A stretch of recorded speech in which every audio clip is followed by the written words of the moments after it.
অজ্ঞানম তিমিরন্ধস্য জ্ঞানাঞ্জন শলাকয়া চক্ষুরমুন্মিলিতং येन তস্मै শ্রী গুরবে নমঃ।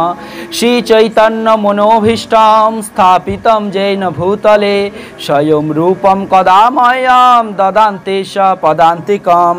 জয় শ্রী কৃষ্ণ চৈতন্য প্রভু নিত্যানন্দ শ্রী অদ্বৈত গদাধর শিবাসাদি গৌরভক্তবৃন্দ। হরে কৃষ্ণ কৃষ্ণ কৃষ্ণ হরে হরে, হরে রাম রাম রাম হরে হরে। হে কৃষ্ণ করুণা সিন্ধু দীনবন্ধু জগৎপতে গোপেশ গোপিকা কান্তে রাধা কান্ত নমস্তুতে। তপ্ত কাঞ্চন গৌরাঙ্গে রাধে বৃন্দাবনেশ্বরী বিশো ভানুসুতে দেবী প্রণমামি হরিপ্রিয়ে। নমো মহাবদান্নায় কৃষ্ণ প্রেম পদায়তে কৃষ্ণায় কৃষ্ণ চৈতন্য নাম্নে গৌরতিশে নমঃ। নমো ওং বিষ্ণুপাদায় কৃষ্ণ পেষ্ঠায় ভূতলে শ্রীমতে ভক্তি বেদান্ত স্বামিনীতি নামিনে। নমস্তে সরস্বতে দেবে গৌরবাণী প্রচারিণে নির্বিশেষ শূন্যবাদী পাশ্চাত্য দেশ তারিণে। ওং নমো ভগবতে বাসুদেবায়, ওং নমো ভগবতে বাসুদেবায়, ওং নমো ভগবতে বাসুদেবায়। যুগধর্ম হরিনাম সংकीर्तन के श्री कृष्णचंद्र भगवान के, श्रीमती राधा रानी के, श्रीमद् भगवद गीता के, जगत गौर शील प्रभुपाद के, समवेत गौर भक्तबिंद के निताई गौर प्रेमानंदे हरि बोल हरि बोल हरि बोल।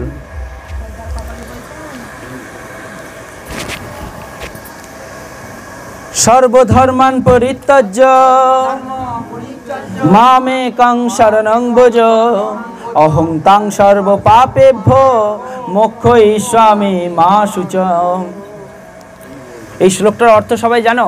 প্রথমে যে শ্লোকটা বললাম, সর্বধর্মান পরিত্যজ্য মামেকং শরণং ভজ। ভুলে গেলে হবে না। গীতার বাক্য এখনকার সময়ে, এখনকার যে সময় চলছে এই সময় গীতাই হচ্ছে আমাদের একমাত্র খুঁটি, যেটা ভেঙে গেলে আমরা সবাই কিন্তু পড়ব। গীতা হচ্ছে এ জগতের সনাতন ধর্মের সবথেকে প্রধান খুঁটি হচ্ছে গীতা। সেই খুঁটি যদি ভেঙে যায়, ঘর যেমন পড়ে যায়, ঠিক সেরকম আমাদেরও কেউ আর উদ্ধার করতে পারবে না। একমাত্র কি বলা হচ্ছে, গীতা ছাড়া এই জগতে আর কেউ উদ্ধার করার কেউ নেই। কারণ গীতায় কার আজ্ঞা দেওয়া আছে? ভগবানের কথা গীতায় বর্ণনা করা আছে। সাক্ষাৎ গীতার ভগবানের মধ্যে কোনো পার্থক্য নেই। ঠিক সেরকম যদি আমরা আমাদের ভগবানকে সাথে নিয়ে আমরা আনন্দে থাকতে পারি, তাহলে গীতার ভগবানের মধ্যে যদি পার্থক্য না থাকে, গীতাকে সাথে নিয়ে থাকলে আনন্দে আমরা থাকবো কি না? আনন্দে থাকবো। তাই গীতার ভগবানের মধ্যে পার্থক্য নেই। আর সেই গীতায় শ্লোক আছে কি, সর্বধর্মান পরিত্যজ্য মাম একং শরণং ভজ অহং তাং সর্ব পাপেভ্যো মোক্ষয়িষ্যামি মা শুচঃ। এটা গীতার একটা প্রধান শ্লোক। শ্লোকে কি বলা হচ্ছে? সর্বধর্মান পরিত্যজ্য। সর্বধর্মান মানে কি? সকল প্রকার ধর্ম পরিত্যজ্য, বাদ দাও। এবার আমাদের মধ্যে প্রশ্ন আসবে কি, সকল প্রকার ধর্ম বলতে কি ধর্ম? হিন্দু ধর্ম, সনাতন ধর্ম, মুসলিম ধর্ম, খ্রিস্টান ধর্ম? তাহলে ধর্ম ওখানে কি বাদ দিতে বলছেন ভগবান? বলছেন সর্বধর্মান পরিত্যজ্য মাম একং শরণং ভজ। তারপরে কি বলা হচ্ছে? মাম একং, একমাত্র আমাকে শরণং ভজ, স্মরণ করো, আমার আরাধনা করো, আমাকে প্রণাম করো। আর কেউ আছে এরকম বলবে? সর্বধর্মান মানে বলা হচ্ছে এখানে যা কিছু ধর্ম এ জগতে চলছে তার মধ্যে সবথেকে বেশি ধর্ম হচ্ছে ছল ধর্ম, কপটতার ধর্ম। কীরকম? যেমন আমরা সৃষ্টি করছি কি, তুমি বিধবা, তুমি মন্দিরে যেতে পারবে না, ভগবানের সেবার জোগাড় করতে পারবে না, ভগবানকে অভিষেক করতে পারবে না, ভগবানকে স্পর্শ করতে পারবে না। আবার কি, তুমি বাচ্চা ছেলে, ভগবানের নাম করতে পারবে না, বড় হও ভগবানের নাম করবে, বৃদ্ধকালে ভগবানের নাম করবে। যত রকম কিছু আমরা তৈরি করেছি, সব কিছু কে করেছে? আমাদের মতো মানুষরা তৈরি করেছে। আবার কি বলি, এটাই তোমার ধর্ম, তুমি এখন বড় হও, তুমি ধর্মকর্ম করবে, এখন তোমার বয়স না। আমি যে তাকে উপদেশ দিচ্ছি, এটাকে কি বলা হচ্ছে? বাচ্চা ছেলে কি ভাবছে? এটা তো উপদেশ, গুরুজন বলছে মানে এটা ঠিক কথা। কিন্তু শাস্ত্রে কৃষ্ণ বলছেন নিজে, সর্বধর্মান পরিত্যজ্য, যা কিছু তোমরা ধর্ম বলে ভাবছো সকল কিন্তু ধর্ম না, এসব তোমাকে উদ্ধার করতে পারবে না। একমাত্র কে উদ্ধার করবে? সর্বধর্মে সব কিছু বাদ দাও। কোন কিছু বাদ দাও? যা কিছু তোমাকে আমার কাছে আসতে আটকায় সব কিছুকে ঠেলে বাদ দাও, যা কিছু ভগবানের পথে বাধা হয়ে দাঁড়ায় সব কিছুকে বাদ দাও। তুমি ভেবে নাও, শাস্ত্রে বলা হচ্ছে, আমরা দেখতে পাই রামলীলায় স্বয়ং বিভীষণ মহারাজ তার দাদাকে ত্যাগ করে রামচন্দ্রের কাছে এসেছিলেন। এবার যদি প্রশ্ন হয় দাদাকে কেন ত্যাগ করে ভগবানের কাছে এলেন? কারণ ভগবানের কাছে এলে কি পাওয়া যাবে? মুক্তি পাওয়া যাবে। ভগবানের কাছে এলে ভগবানের শুদ্ধ প্রেম পাওয়া যাবে। কিন্তু যদি অধর্মের পথে থাকি আমরা প্রেমও পাবো না, আর এই জগৎ থেকে মুক্তিও পাবো না। তাই আমরা দেখতে পাই বিভীষণ মহারাজ তার দাদা রাবণকে ত্যাগ করে রামচন্দ্রের শরণে এসেছিলেন। রামচন্দ্র তাকে আশ্রয় দান করেছিলেন। প্রথমত কি ত্যাগ করলো? দাদাকে ত্যাগ করলো ভাই। কিসের জন্য? ধর্ম রক্ষার জন্য। দ্বিতীয় উদাহরণ যদি আমরা ভাবি, দ্বিতীয় উদাহরণে বলা হচ্ছে ভরত মহারাজ রামচন্দ্র লীলায় ভরত মহারাজ তার মাকে ত্যাগ করেছিলেন, কৈকেয়ীকে। কেন ত্যাগ করেছিলেন? তোমরা সবাই জানো যে দাদার প্রতি যে কুৎসা রটনা হয়েছিল যে রামচন্দ্র রাজা হবে আর ভরত বনবাসে, ভরত রাজা হতে পারবে না, ভরত সে রাজ্যের বাইরে থাকবে, তাকে রাজ্য সিংহাসন দেওয়া যাবে না। এইটা কে আলাদা করেছিল? মন্থরার উপদেশে মাতা কৈকেয়ী এই কার্য করেছিল। ভরত মহারাজ তক্ষুনি এই কথা শুনে যখন এই দৃশ্য দেখলেন, সঙ্গে সঙ্গে ভরত মহারাজ তার মাকে ত্যাগ করেছিলেন যে আজ থেকে তুমি আমার মা হওয়ার যোগ্য তা হারিয়ে ফেলেছো। কেন? যেই প্রভু শ্রী রামচন্দ্রের থেকে তার ভক্তকে আলাদা করে, সেরকম ব্যক্তি এই জগতে তার সাথে সম্পর্ক রাখা একদম ঠিক নয়। তাই বলা হচ্ছে কি, যার মুখে ভাই হরি কথা নাই তার মুখপানে চেয়েও না, যার মুখ দেখি ভুলে যাবে হরি তার কাছে তুমি যেও না। ঠিক তাই ভরত মহারাজ তার মাকে ত্যাগ করেছিলেন। এবার আমরা যদি এগিয়ে যাই আরও সত্যযুগের কাহিনীতে, বলি মহারাজ কাকে ত্যাগ করেছিলেন? তার গুরুকে ত্যাগ করেছিলেন। সাক্ষাৎ বলি মহারাজ, যেটা আমরা বামনদেব রূপে ভগবান আসছেন, ত্রিপাদ ভূমি চাইছেন, আর বলি মহারাজের সেই সুন্দর দান, সুন্দর মনস্থাপনা দেখে স্বয়ং ভগবান বামনদেব প্রসন্ন হয়েছিলেন। আর যখন তাকে এটা দিতে যাবে, ত্রিপাদ ভূমি দান করতে যাবে, সেই সময় বলি মহারাজের গুরু ছিল কে? দৈত্যদের গুরু ছিল শুক্রাচার্য। বলি মহারাজ ছিল দৈত্যকুলের একজন রাজা, প্রতাপী রাজা, এবং তিনি ভগবানের শুদ্ধ ভক্ত ছিলেন। যখন এই বাধা দিতে গেলেন, দানকে বাধা দিতে গেলেন, তার গুরু, সাক্ষাৎ গুরু শিষ্যকে কি বলছেন? যে ভগবানের কথা শুনবে না, ভগবানের কথা শুনবে না, ভগবানের কথা শুনে তার মতো কার্য করবে না। তখন সাক্ষাৎ বলি মহারাজ তার গুরুকে পর্যন্ত ত্যাগ করেছিলেন। বোঝা যাচ্ছে তাহলে ত্যাগের কত মাহাত্ম্যপূর্ণ। ওই জন্য শাস্ত্রে বলছেন সর্বধর্মান পরিত্যজ্য। যে ধর্ম তোমাকে ভগবানের কাছে যেতে আটকায় তাকে তুমি আগে বাদ দাও। যদি তাকে না বাদ দাও, ধর্ম তোমার হবে না। ধর্ম খুব মাহাত্ম্যপূর্ণ জিনিস। যদি ভাবি যে এই জগতের সব থেকে উত্তম বস্তু কি, আমরা ভাবি খাওয়া দাওয়া থাকা, এটাই উত্তম বস্তু। আমরা এটা ভাবি না যে 3 বেলা খাবো, সুস্থ হয়ে থাকবো, জামা কাপড় পরবো, এদিক ওদিক ঘুরবো, এটাই জীবন? এটা জীবন না। শাস্ত্রে বলা হচ্ছে ধর্মবিহীন মানুষ পশুর সমান। শাস্ত্রে লিখছেন ধর্ম ছাড়া যে মানুষ থাকে সে পশুর সমান হয়। কেন পশুর সমান হয়? পশু কি কি কাজ করে? পশু 4টে কাজ করে: আহার, নিদ্রা, ভয় আর মৈথুন। আহার মানে খাওয়া, নিদ্রা মানে ঘুমানো, ভয় মানে কারো থেকে ভয় পাওয়া, আর মৈথুন মানে বংশ বৃদ্ধি করা। এই 4টে কার্য পশুরা করে। আর এই 4টে কার্য মানুষও করে: খাওয়া, ঘুমানো, কারো থেকে ভয় পাওয়া আর তার বংশকে বৃদ্ধি করা। এই 4টে কার্য পশুরাও করে, আবার এই 4টে কার্য মানুষেও করে। শাস্ত্রে বলছেন কি, যে ব্যক্তি ধর্মপরায়ণ হয় সে ব্যক্তি উত্তম হয়, মনুষ্যরূপে তার জন্ম সার্থক হয়। আর যে ব্যক্তি ধর্ম পালন করে না, পশুর মতো তার জীবন যায়। এবারে এই 4টে কার্য পশুও করে, মানুষও করে, কিন্তু তার থেকে অতিরিক্ত একটা কার্য মানুষ করতে পারে। সেটা কি কার্য? সেটা একমাত্র ভগবান কথা শ্রবণ, ভগবান কথা কীর্তন, ভগবানকে দর্শন, ভগবানকে আরতি, ভগবানকে প্রণাম। এই সব কিছু কার্য একমাত্র মানুষই করতে পারে, পশু করতে পারে না।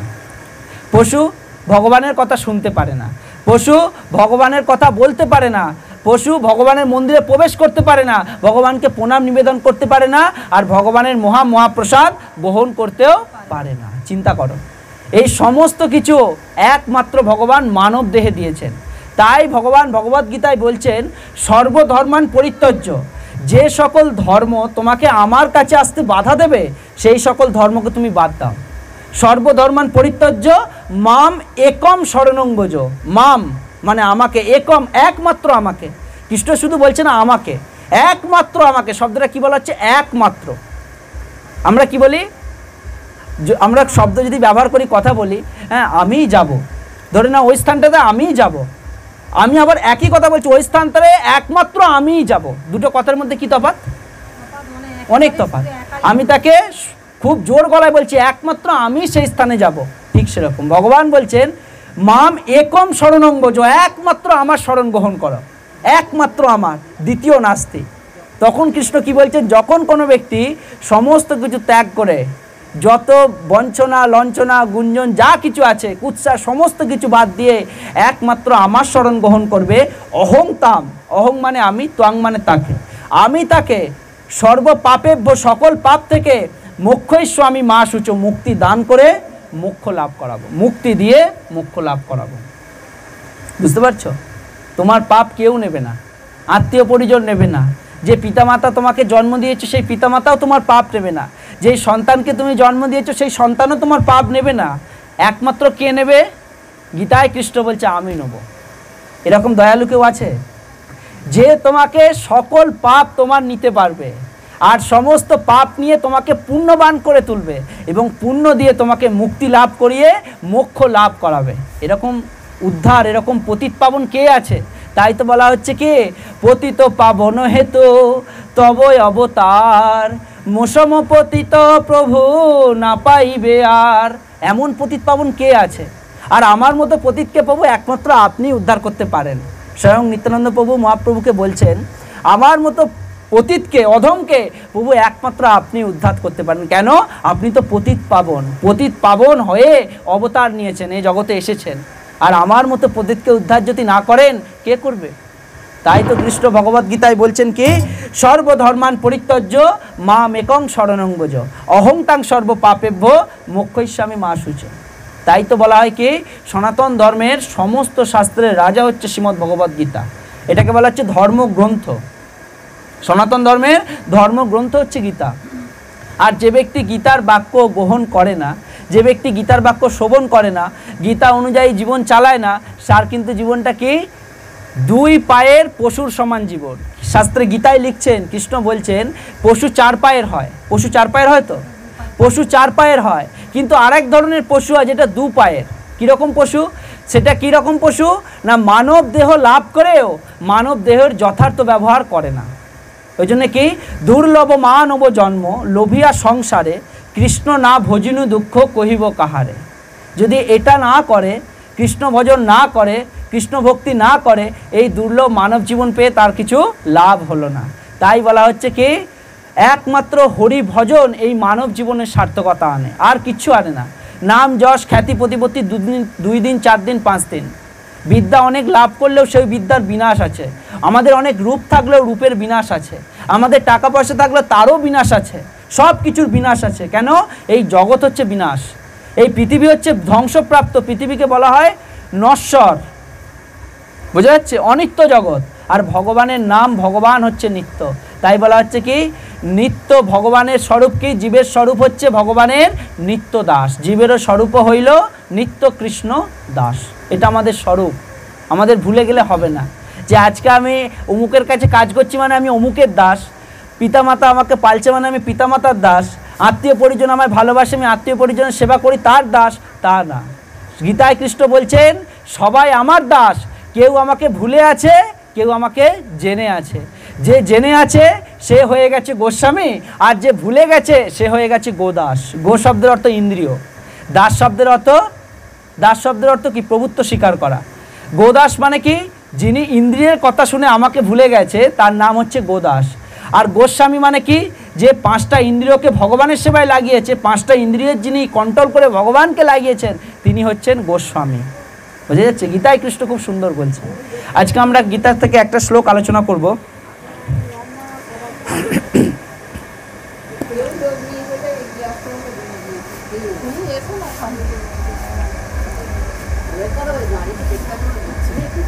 হরি বল। আমরা আমাদের ক্রম অনুযায়ী, ভগবদ গীতার ক্রম অনুযায়ী আমরা ভগবদ গীতার 15 নম্বর অধ্যায় আমাদের চলছে। 15 নম্বর অধ্যায়, গীতায় 18টা অধ্যায় আছে, তার মধ্যে 15 নম্বর অধ্যায় আমাদের হচ্ছে। এই 15 নম্বর অধ্যায়ের 7 নম্বর শ্লোক আজকে আমরা আলোচনা করব। এই 15 নম্বর অধ্যায়ের নাম হচ্ছে পুরুষোত্তম যোগ। কি কি যোগ? পুরুষোত্তম যোগ। পুরুষোত্তম যোগের 7 নম্বর শ্লোক আলোচনা করব। সকলে আমার সাথে করজোড়ে বলো, মাম এব অংশ জীবলোক জীবভূত সনাতন মনোজ্যষ্ঠানি ইন্দ্রিয়ানি প্রকৃতিস্থানি কর্ষতি। ভগবান বলছেন মম আমার, এব অবশ্যই, অংশ বিভিন্ন অংশে, জীবলোক জড়জগতে, জীবভূত বদ্ধজীব, সনাতন নিত্য, মম মন সহ, যষ্ঠানি হয় ইন্দ্রিয়ানি ইন্দ্রিয়গুলিকে, প্রকৃতি জড় প্রকৃতিতে স্থানে স্থিত, কর্যতি কঠোর সংগ্রাম করছে। ভগবান বলছেন এই জড়জগতে বদ্ধ জীবসমূহ আমার সনাতন বিভিন্ন অংশ। এই জড়জগতের বদ্ধ জীবসমূহ, বদ্ধ জীব মানে কি? এই জগৎটাকে বলা হচ্ছে বদ্ধ জগৎ। এই জগৎটাকে বলা হয়, কেউ বলে কারাগার, এই জগৎকে কেউ বলে কারাগার, কেউ বলে মায়ার সংসার, আবার কেউ বলে কি জড় প্রকৃতি, ভৌতিক জগৎ। বুঝতে পারছো? এই সব শব্দের অর্থ হচ্ছে নশ্বর। নশ্বর মানে কি? ধ্বংস। জড় বস্তু কি কখনো কথা বলতে পারে? আমরা জানি জড় বস্তু কথা বলে? কথা বলে না। জড় বস্তুকে তুমি যেমন চালাও সেরকম চলে। এই জগতের বিনাশ আছে। কেন? এই জগতে ভূমিকম্প হয়, ঝড় হয়, সমুদ্রের থেকে বন্যা হয়, সুনামি হয়, এই জগতের ধ্বংসপ্রাপ্ত হয়। এবং তারপরেও গীতায় কৃষ্ণ বলছে এই জগতে একটা মহাপ্রলয় হয়। কখন হয়? ব্রহ্মা যখন তার স্থান অর্থাৎ একটা কল্প যখন শেষ হয় তখন এই ব্রহ্মাণ্ডে মহাপ্রলয় সংগঠিত হয়, আর তার মাধ্যমে গোটা জীবজগৎ সব ধ্বংস হয়ে যায়। পুনরায় নতুন করে ব্রহ্মা আবার জীব সৃষ্টি করে। এটা গীতায় নির্দেশ কৃষ্ণ দিচ্ছেন। এখানে লিখছেন এই জড়জগতে বদ্ধ জীবসমূহ আমার সনাতন বিভিন্ন অংশ। সনাতন মানে কি? যেটা নিত্য, যেটা শাশ্বত, যেটা চির পুরাতন, তাকে বলা হয় সনাতন। আমরা অনেককে বলি সনাতন শব্দের অর্থ কি? আমাদের ধর্মের নাম কি? সনাতন ধর্ম। আমরা বলি হিন্দু ধর্ম, কিন্তু হিন্দুটা আমাদের সাথে যুক্ত হয় না। কি হয়? সত্য সনাতন ধর্ম। একমাত্র আমাদের ধর্ম সত্য সনাতন ধর্ম। সনাতন শব্দের অর্থ হচ্ছে পুরাতন। কত পুরাতন? যেটা সাধুজন মুনিজন যারা এই ধর্ম সম্পর্কে বলছেন, এই জগতে যখন সূর্যদেব সৃষ্টি হয়েছেন তারও আগে এই জগতে ভগবান এই জগৎকে সৃষ্টি করেছেন। যখন এই জগতে গীতার জ্ঞান আসেনি তার আগেও ভগবান এই জগৎকে সৃষ্টি করেছেন। এই জগৎ সৃষ্টির পরে ভগবান গীতার জ্ঞান দান করেছেন ব্রহ্মার মাধ্যমে, বেদের জ্ঞান দান করেছেন ব্রহ্মার মাধ্যমে। বুঝে যাচ্ছে? তাই এই ধর্মকে বলা হয় সনাতন ধর্ম। আর এই সনাতন ধর্ম অতি প্রাচীন, অতি পুরাতন। এই জন্য এখানে লিখছেন যে এই জড়জগতের বদ্ধ জীবসমূহ আমার সনাতন বিভিন্ন অংশ। এই জগতে যত জীব আছে, একটা পিঁপড়ে থেকে ইন্দ্র ব্রহ্মা পর্যন্ত। কেন ইন্দ্র ব্রহ্মা পর্যন্ত? কারণ তাদেরও বিনাশ আছে। বোঝা যাচ্ছে কি বলছি? ইন্দ্রও বিনাশ আছে আর ব্রহ্মারও বিনাশ আছে। মহাদেবের কিন্তু বিনাশ নেই। তাই মহাদেবের আরেক নাম কি? মৃত্যুঞ্জয়। মৃত্যুঞ্জয় মানে কি? তিনি মৃত্যুকে জয় করেছেন, তাই তিনি মৃত্যুঞ্জয়। ব্রহ্মা পর্যন্ত দেবদেবীদের মধ্যে ব্রহ্মা যিনি সৃষ্টিকর্তা, তারও বিনাশ আছে। শাস্ত্রে লিখছেন ওই জন্যে এই জড়জগতে বদ্ধ জীবসমূহ আমার সনাতন বিভিন্ন অংশ। সব আমার অংশ, ভগবানের অংশ। কেমন অংশ? সনাতন এবং বিভিন্ন অংশ। সনাতন মানে কি? যেটা পুরাতন, যেটা নিত্য, যেটা শাশ্বত, সেই অংশ। তাহলে ভগবানের সাথে আমাদের সম্পর্ক এই 1 বছর 2 বছর 5 বছরের না। আমাদের বয়স যদি 35 40 বছর 50 বছর হয়, আমরা ভাবছি কি ভগবানের সাথে সম্পর্ক আমার 50 বছর। আবার যার বয়স 100 বছর সে ভাবছে কি ভগবানের সাথে সম্পর্ক আমার 100 বছর। কিন্তু শাস্ত্রে ভগবান কি বলছে? তোমার সাথে আমার সম্পর্ক নিত্য। কেন? মৃত্যুর পরে যে অংশ তোমার আমার কাছে যাবে সেটা তো নিত্য। আমি নিত্য, আমি নিত্য এবং আমার নাম হচ্ছে পরমাত্মা। আর পরমাত্মা থেকে আত্মার সৃষ্টি হয়। তোমার হৃদয়ে যে বাস করছে সে হচ্ছে আত্মা। আর সেই আত্মা কোথা থেকে আসছে? আমার কাছ থেকে আসছে। আমি সেই আত্মার সৃষ্টিকর্তা, আর মৃত্যুর পর সেই আত্মা আমাতে এসে মিলিত হচ্ছে। বুঝে যাচ্ছে? তাহলে যেই আত্মা আমার দেহে আছে, মৃত্যুর পর এই আত্মা আবার ভগবানের কাছে যাচ্ছে, ভগবানে মিলিত হচ্ছে, পরমাত্মায় মিলিত হচ্ছে, আর এই দেহের বিনাশ হচ্ছে। কিন্তু আত্মার কখনো বিনাশ হয় না। তাই এই দেহকে 2টি স্তরে ভাগ করা হয়। কটা স্তরে? 2টো স্তরে। একটা হচ্ছে সূক্ষ্ম শরীর, একটা হচ্ছে স্থূল শরীর। সূক্ষ্ম শরীর কোনটা? যেটাকে আমরা দেখতে পাই না। স্থূল শরীর কোনটা? যেটাকে আমরা দেখতে পাই। যেমন আমরা দেখতে পাচ্ছি সবাইকে, তার নাম দিয়েছি আলাদা আলাদা। এর নাম রাম, ওর নাম শ্যাম, নাম দেয়া আছে। কেন নাম দেয়া আছে? তাকে চিনতে পারবো বলে, সেই শরীরটাকে। কিন্তু আত্মার কি নাম আছে নাকি? আত্মার নাম নেই। আত্মাকে দেখতে পাবে না, আত্মাকে খায় না, শোয় না, ঘুমোয় না, কিচ্ছু করে না, বুঝতে পারছো? কিন্তু আত্মার নামও নেই। আত্মা আসছে ভগবান থেকে, আবার ফিরে যাচ্ছে ভগবানে। তাহলে এই দেহের নাম আছে আর এই দেহের বিনাশ আছে, বুঝতে পারছো? যেটা তৈরি হয় সেটার বিনাশ হয়, আর যেটা তৈরি হয় না, যেটা নিত্য, তার কখনো বিনাশ হয় না। বুঝে গেল? একটা ঘর আমি তৈরি করছি, একটা দিন পর, কিছু বছর পরে সেই ঘরটা কিন্তু ভেঙে যাবে, নষ্ট হয়ে যাবে, আবার তাকে তৈরি করতে হবে। কেন? সেটা আমি তৈরি করছি। মানুষ যা কিছু তৈরি করে তার বিনাশ আছে। এবার তুমি ভাবো মানুষ কি কি তৈরি করছে। সব কিছু আমরা তৈরি করছি, ঘর বাড়ি যা কিছু আছে, গাড়ি বাড়ি, সমস্ত কিছু আমরা তৈরি করছি মানে কি? এর বিনাশ আছে। কিন্তু ভগবান যেটা তৈরি করেছেন তার কখনো বিনাশ হয় না, বুঝতে পারলে? ভগবান আত্মা তৈরি করেছে, আত্মার কখনো বিনাশ হয় না। ভগবান মন বুদ্ধি অহংকার তৈরি করেছে, এর কখনো বিনাশ হয় না, যেটা সূক্ষ্ম শরীর রূপে প্রত্যেকের জীবনে রয়েছে। আমাদের শরীরে দুটো পার্ট, একটা সূক্ষ্ম শরীর, একটা স্থূল শরীর। যেটাকে আমরা দেখতে পাচ্ছি সেটা স্থূল শরীর, চোখ, কান, হাত, পা, এইসব স্থূল শরীরের অংশ। সূক্ষ্ম শরীর কি? যেটাকে আমরা দেখতে পাই না, সেটা তিনটে জিনিস দিয়ে গঠিত। একটা হচ্ছে মন, একটা হচ্ছে বুদ্ধি, আর একটা হচ্ছে অহংকার। তিনটে, এই তিনটে দিয়ে সূক্ষ্ম শরীর, আর পাঁচটা দিয়ে স্থূল শরীর। ক্ষিতি, অপ, তেজ, মরুত, বোম, এই পাঁচটা দিয়ে স্থূল শরীর। আর মৃত্যুর পর এই দেহটাই পাঁচটা ভূতেই বিলীন হয়ে যায়, বুঝে গেল? পঞ্চভূতে তৈরি শরীর, পঞ্চভূতে আবার মিশে যায়। গীতায় খুব সুন্দর ব্যাখ্যা কৃষ্ণ দিচ্ছেন। সময় থাকলে আমরা আলোচনা করি, মাঝে মাঝে আমরা গীতায় যখন বসি আলোচনা করা হয় এই সম্পর্কে খুব সুন্দরভাবে গীতার। এই জড়জগতে বদ্ধ জীবসমূহ আমার সনাতনের বিভিন্ন অংশ জড় প্রকৃতির বন্ধনে আবদ্ধ হওয়ার ফলে তারা মন ও মন সহ 6টি ইন্দ্রিয়ের দ্বারা প্রকৃতিরূপ ক্ষেত্রে কঠোর সংগ্রাম করে চলেছে। কি বলছেন? জড় প্রকৃতির বন্ধনে আবদ্ধ হওয়ার ফলে আমরা কিসে আবদ্ধ হচ্ছি? জড় প্রকৃতির বন্ধনে। বন্ধন খুব কঠিন জিনিস, বন্ধন খুব কঠিন জিনিস না?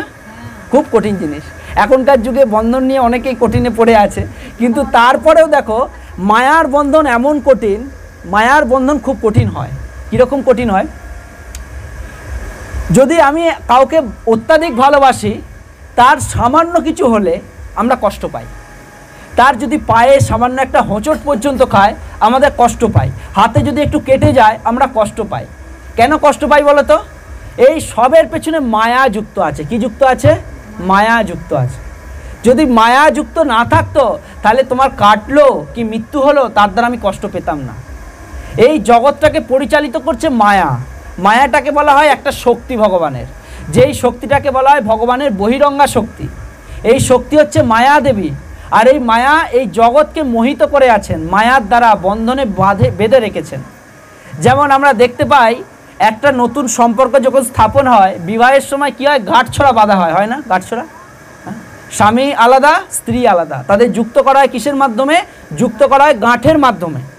শাস্ত্রে বিধান দেয়া হয় এই যে দুটো ব্যক্তি একসাথে যুক্ত হলো গাঁঠের মাধ্যমে, অগ্নিদেবকে সাক্ষী করার মাধ্যমে, বিবাহের মাধ্যমে। বন্ধনটা কি? বিবাহ বন্ধন। আমরা শব্দটা কি বলি? বিবাহ বন্ধন। শাস্ত্রে বলছেন, গীতা তো বলছেন, গীতায় তো কৃষ্ণ বলছেনই, ভাগবতমেও বলছেন বিবাহ করার প্রয়োজনীয়তা হচ্ছে একটাই কারণ। বিবাহ করা হচ্ছে একটাই কারণের জন্য, সেটা কি? কৃষ্ণ ভক্ত সন্তান জগতে অনয়ন করার জন্য বিবাহ করা উচিত, আর কিচ্ছু না, দ্বিতীয় কোনো আর বস্তু নেই। যদি ভাবি কেন নেই? এই জগতে অনেক রকমভাবে মানুষ আমরা জীবনযাপন করছি, কত রকম লোক কতভাবে টাকা ইনকাম করছে, কতভাবে সংসারে বিচরণ করছে, কত রকম কার্যকর্ম করছে। কিন্তু দেখো এত রকম কার্যকর্ম যে করছে, সেই কার্যকর্ম কি তাকে মুক্তি দেবার যোগ্য?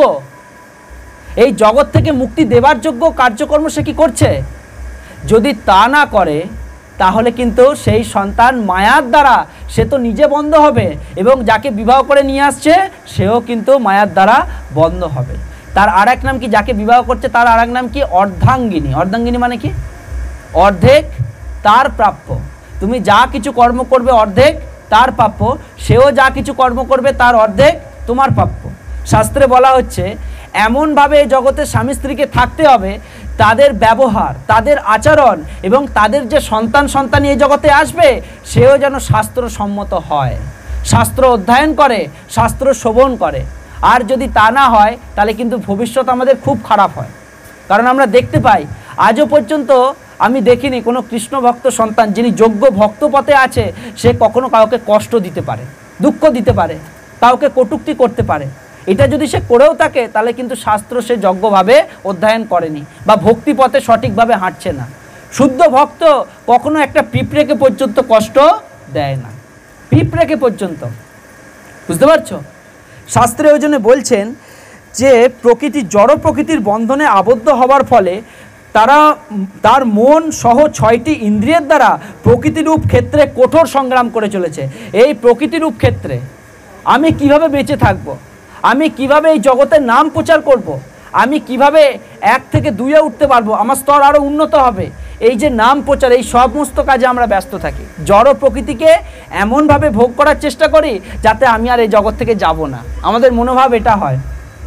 এখানে লিখছেন যে জড় প্রকৃতির বন্ধনে আবদ্ধ হওয়ার ফলে তারা মন সহ 6টি ইন্দ্রিয়ের দ্বারা প্রকৃতি রূপে কঠোর সংগ্রাম করে চলেছে। মন সহ 6টি ইন্দ্রিয়। গীতায় খুব সুন্দর বলছেন কৃষ্ণ মনের সম্পর্কে, মনকে কিভাবে কৃষ্ণ বলছেন বশ করতে হবে। মন আমাদের সব থেকে খারাপ জিনিস হচ্ছে মন। মন আমাদের খুব চঞ্চল।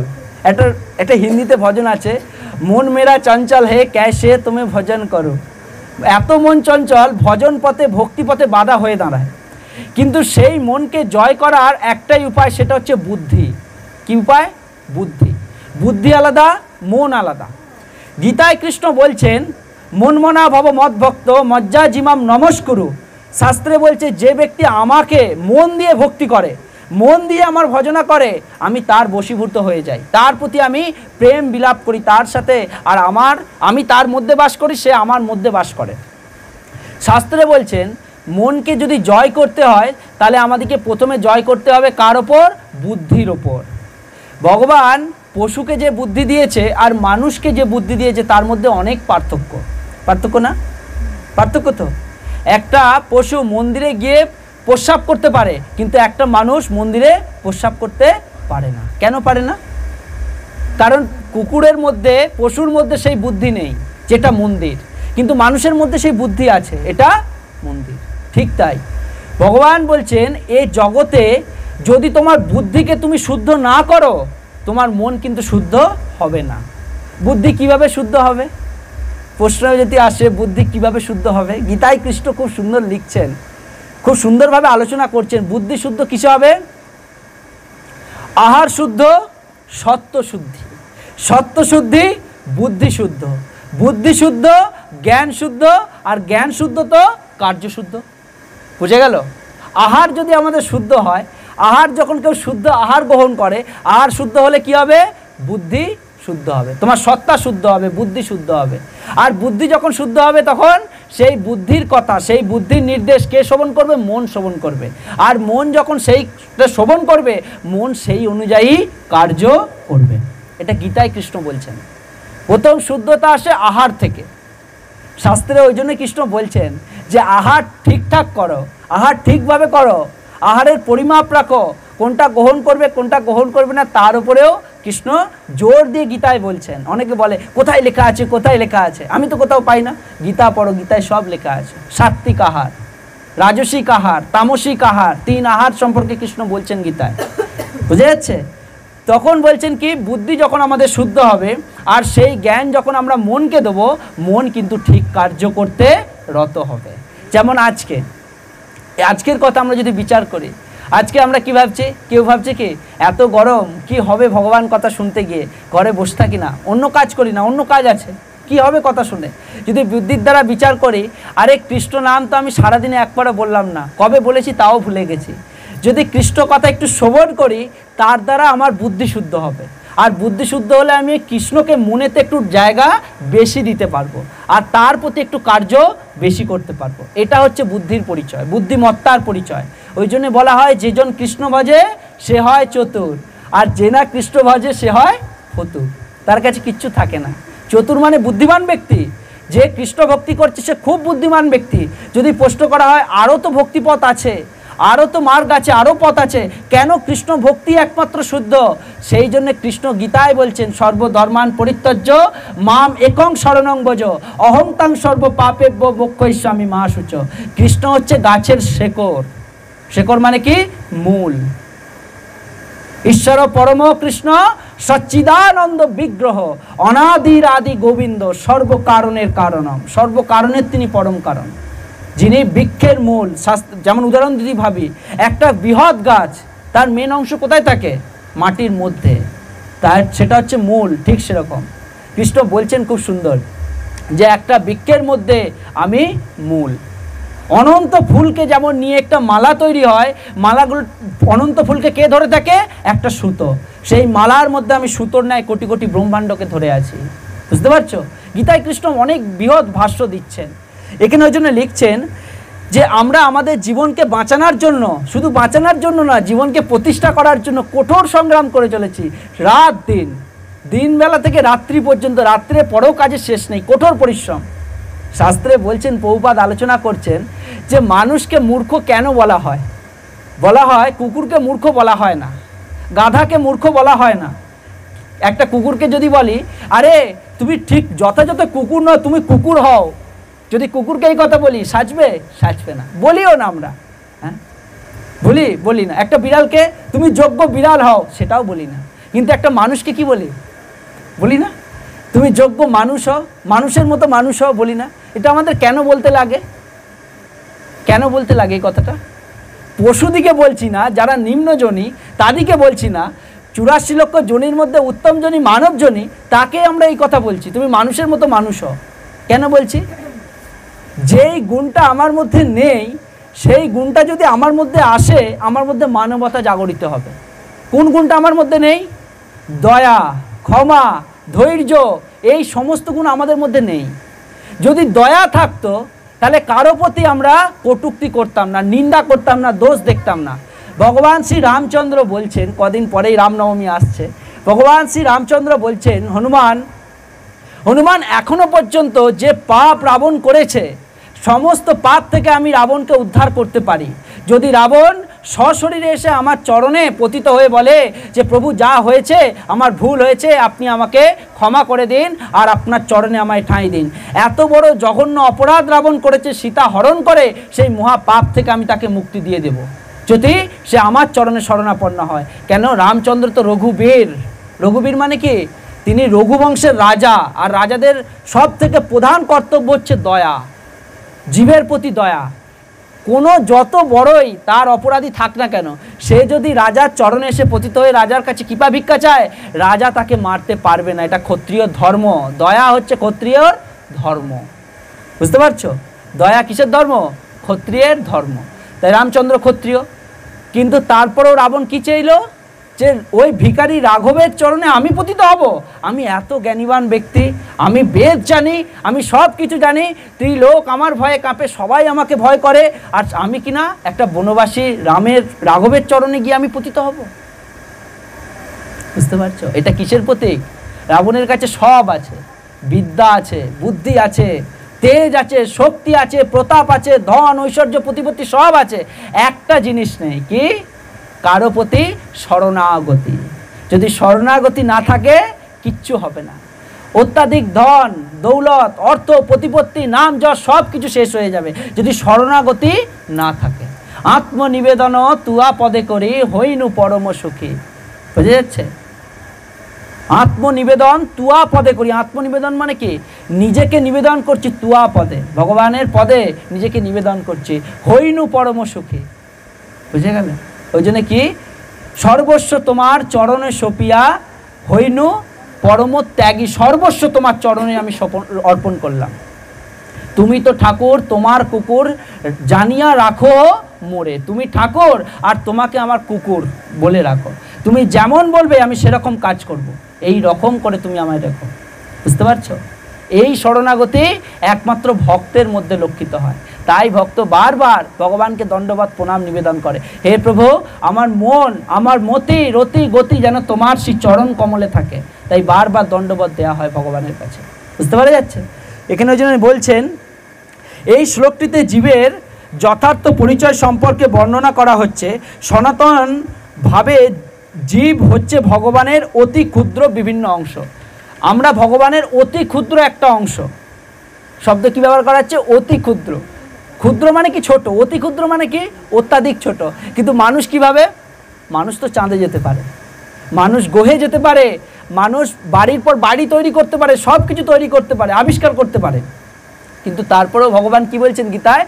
মানুষ হচ্ছে অতি ক্ষুদ্র জীব। প্রথমত কি? আমাদের বুদ্ধি ক্ষুদ্র, জ্ঞান ক্ষুদ্র, বুদ্ধি ক্ষুদ্র, এবং আমাদের আয়ুষ্কালও অতি ক্ষুদ্র। যদি ভাবি আয়ুষ্কাল কেন ক্ষুদ্র বলছেন ভগবান? 70 বছর, আমরা ভাবি 70 বছর মানে দীর্ঘ আয়ুষ্কাল। দীর্ঘ আয়ুষ্কাল 70 বছর মানে গীতায় কৃষ্ণ বলছেন ব্রহ্মার আয়ুষ্কাল সম্পর্কে। ব্রহ্মার আয়ুষ্কাল গীতায় তো পড়েছো অনেকে, জানো তো ব্রহ্মার আয়ুষ্কাল কত বলা হচ্ছে? ব্রহ্মার আয়ুষ্কাল আমাদের এখানে 60 মিনিটে 1 ঘন্টা হয়, 24 ঘন্টায় 1 দিন হয়, 365 দিনে 1 বছর হয়। আর কলিযুগের আয়ুষ্কাল 4,32,000 বছর। কলিযুগের আয়ুষ্কাল 4,32,000 বছর। তাকে ডবল করলে দাপর যুগের আয়ু, তাকে 3 ডবল করলে ত্রেতা যুগের আয়ু, 4 ডবল করলে সত্য যুগের আয়ু। এরকম সত্য, ত্রেতা, দাপর, কলি মিলিয়ে একটা চতুর্যুগ হয়। এরকম 1000 চতুর্যুগে ব্রহ্মার একটা দিন হয়, 1000 চতুর্যুগে ব্রহ্মার একটা রাত্রি হয়। এরকম ব্রহ্মা 365 দিনে একটা বছর হয়। আর 365 দিনে একটা বছর হলে 100 বছর ব্রহ্মা জীবিত থাকেন সে ব্রহ্মলোকে। বুঝে গেল? আর আমরা কি ভাবছি? আমার তো প্রচুর আয়ুষ্কাল আছে, আমার অনেক বয়স আছে, আমি ভজন করবো কোনো, ভক্তি করবো কোনো, ভক্তির দিন গেছে কোথায়? বিশেষ করে এটা বাচ্চারা বলে না, তার পিতামাতা বলে না যে বয়স হলে করবি, এখন করার কি দরকার? তুমি নিজেকে নিজে প্রশ্ন করো, তুমি কালকে সূর্য ওঠা দেখতে পারবে? তুমি গ্যারেন্টি দিতে পারো কালকে সূর্য ওঠা দেখতে পারবে? পারবে না। গ্যারেন্টি তুমি দিতে পারবে না। কেন পারবে না? তুমি তো এতদিন এই জগতে আসছো, প্রতিদিন সূর্য ওঠা দেখছো, তুমি তারপরেও বলছো কি আমি কালকে বেঁচে থাকবো কিনা আমি জানি না। কেন জানো না? কারণ আমি আমার ভাগ্য দর্শন করতে পারি না। ঠিক সেরকম যেই সন্তানকে আমি জন্ম দিয়েছি, যে আত্মীয় পরিজনের সাথে আমি থাকি, তাদেরকেও আমাদের এই শিক্ষা দেওয়া উচিত। দেখো, আমি কালকে থাকবো কিনা আমি জানি না, কিন্তু আজকে আছি, জীবিত আছি, বেঁচে আছি, ভগবানকে দর্শন করতে পারছি, নাম করতে পারছি, কেন ভগবানকে বাদ দিয়ে আমি থাকবো? এটা আমাদেরকে বুঝতে হবে। ভগবদ গীতায় কৃষ্ণ বলছেন অন্তে নারায়ণ স্মৃতি। অন্তে, অন্তিম সময়ে ভগবানকে যদি আমরা স্মরণ না করি, আমাদের জীবন কিন্তু বৃথা যাবে, বৃথায় জীবন চলে যাবে। সংসার করে মিছে গেল কাল, লাভ না হইল কিছু, ঘটিল জঞ্জাল। এটা একটা পদ, বৈষ্ণব কীর্তনে একটা পদ। সংসার করে মিছে গেল কাল। শুধু সংসার নিয়ে থাকলে হবে না, সাথে কৃষ্ণকেও থাকতে হবে। ওই জন্যই তো ভক্তিবিনোদ ঠাকুর বলছেন কৃষ্ণর সংসার করো, ছাড়ো অনাচার, জীবে দয়া কৃষ্ণ নাম, সর্বধর্মসার। বুঝে গেল? জীবে দয়া কৃষ্ণ নাম, সর্বধর্মসার, সকল ধর্মের সার একমাত্র কৃষ্ণ নাম।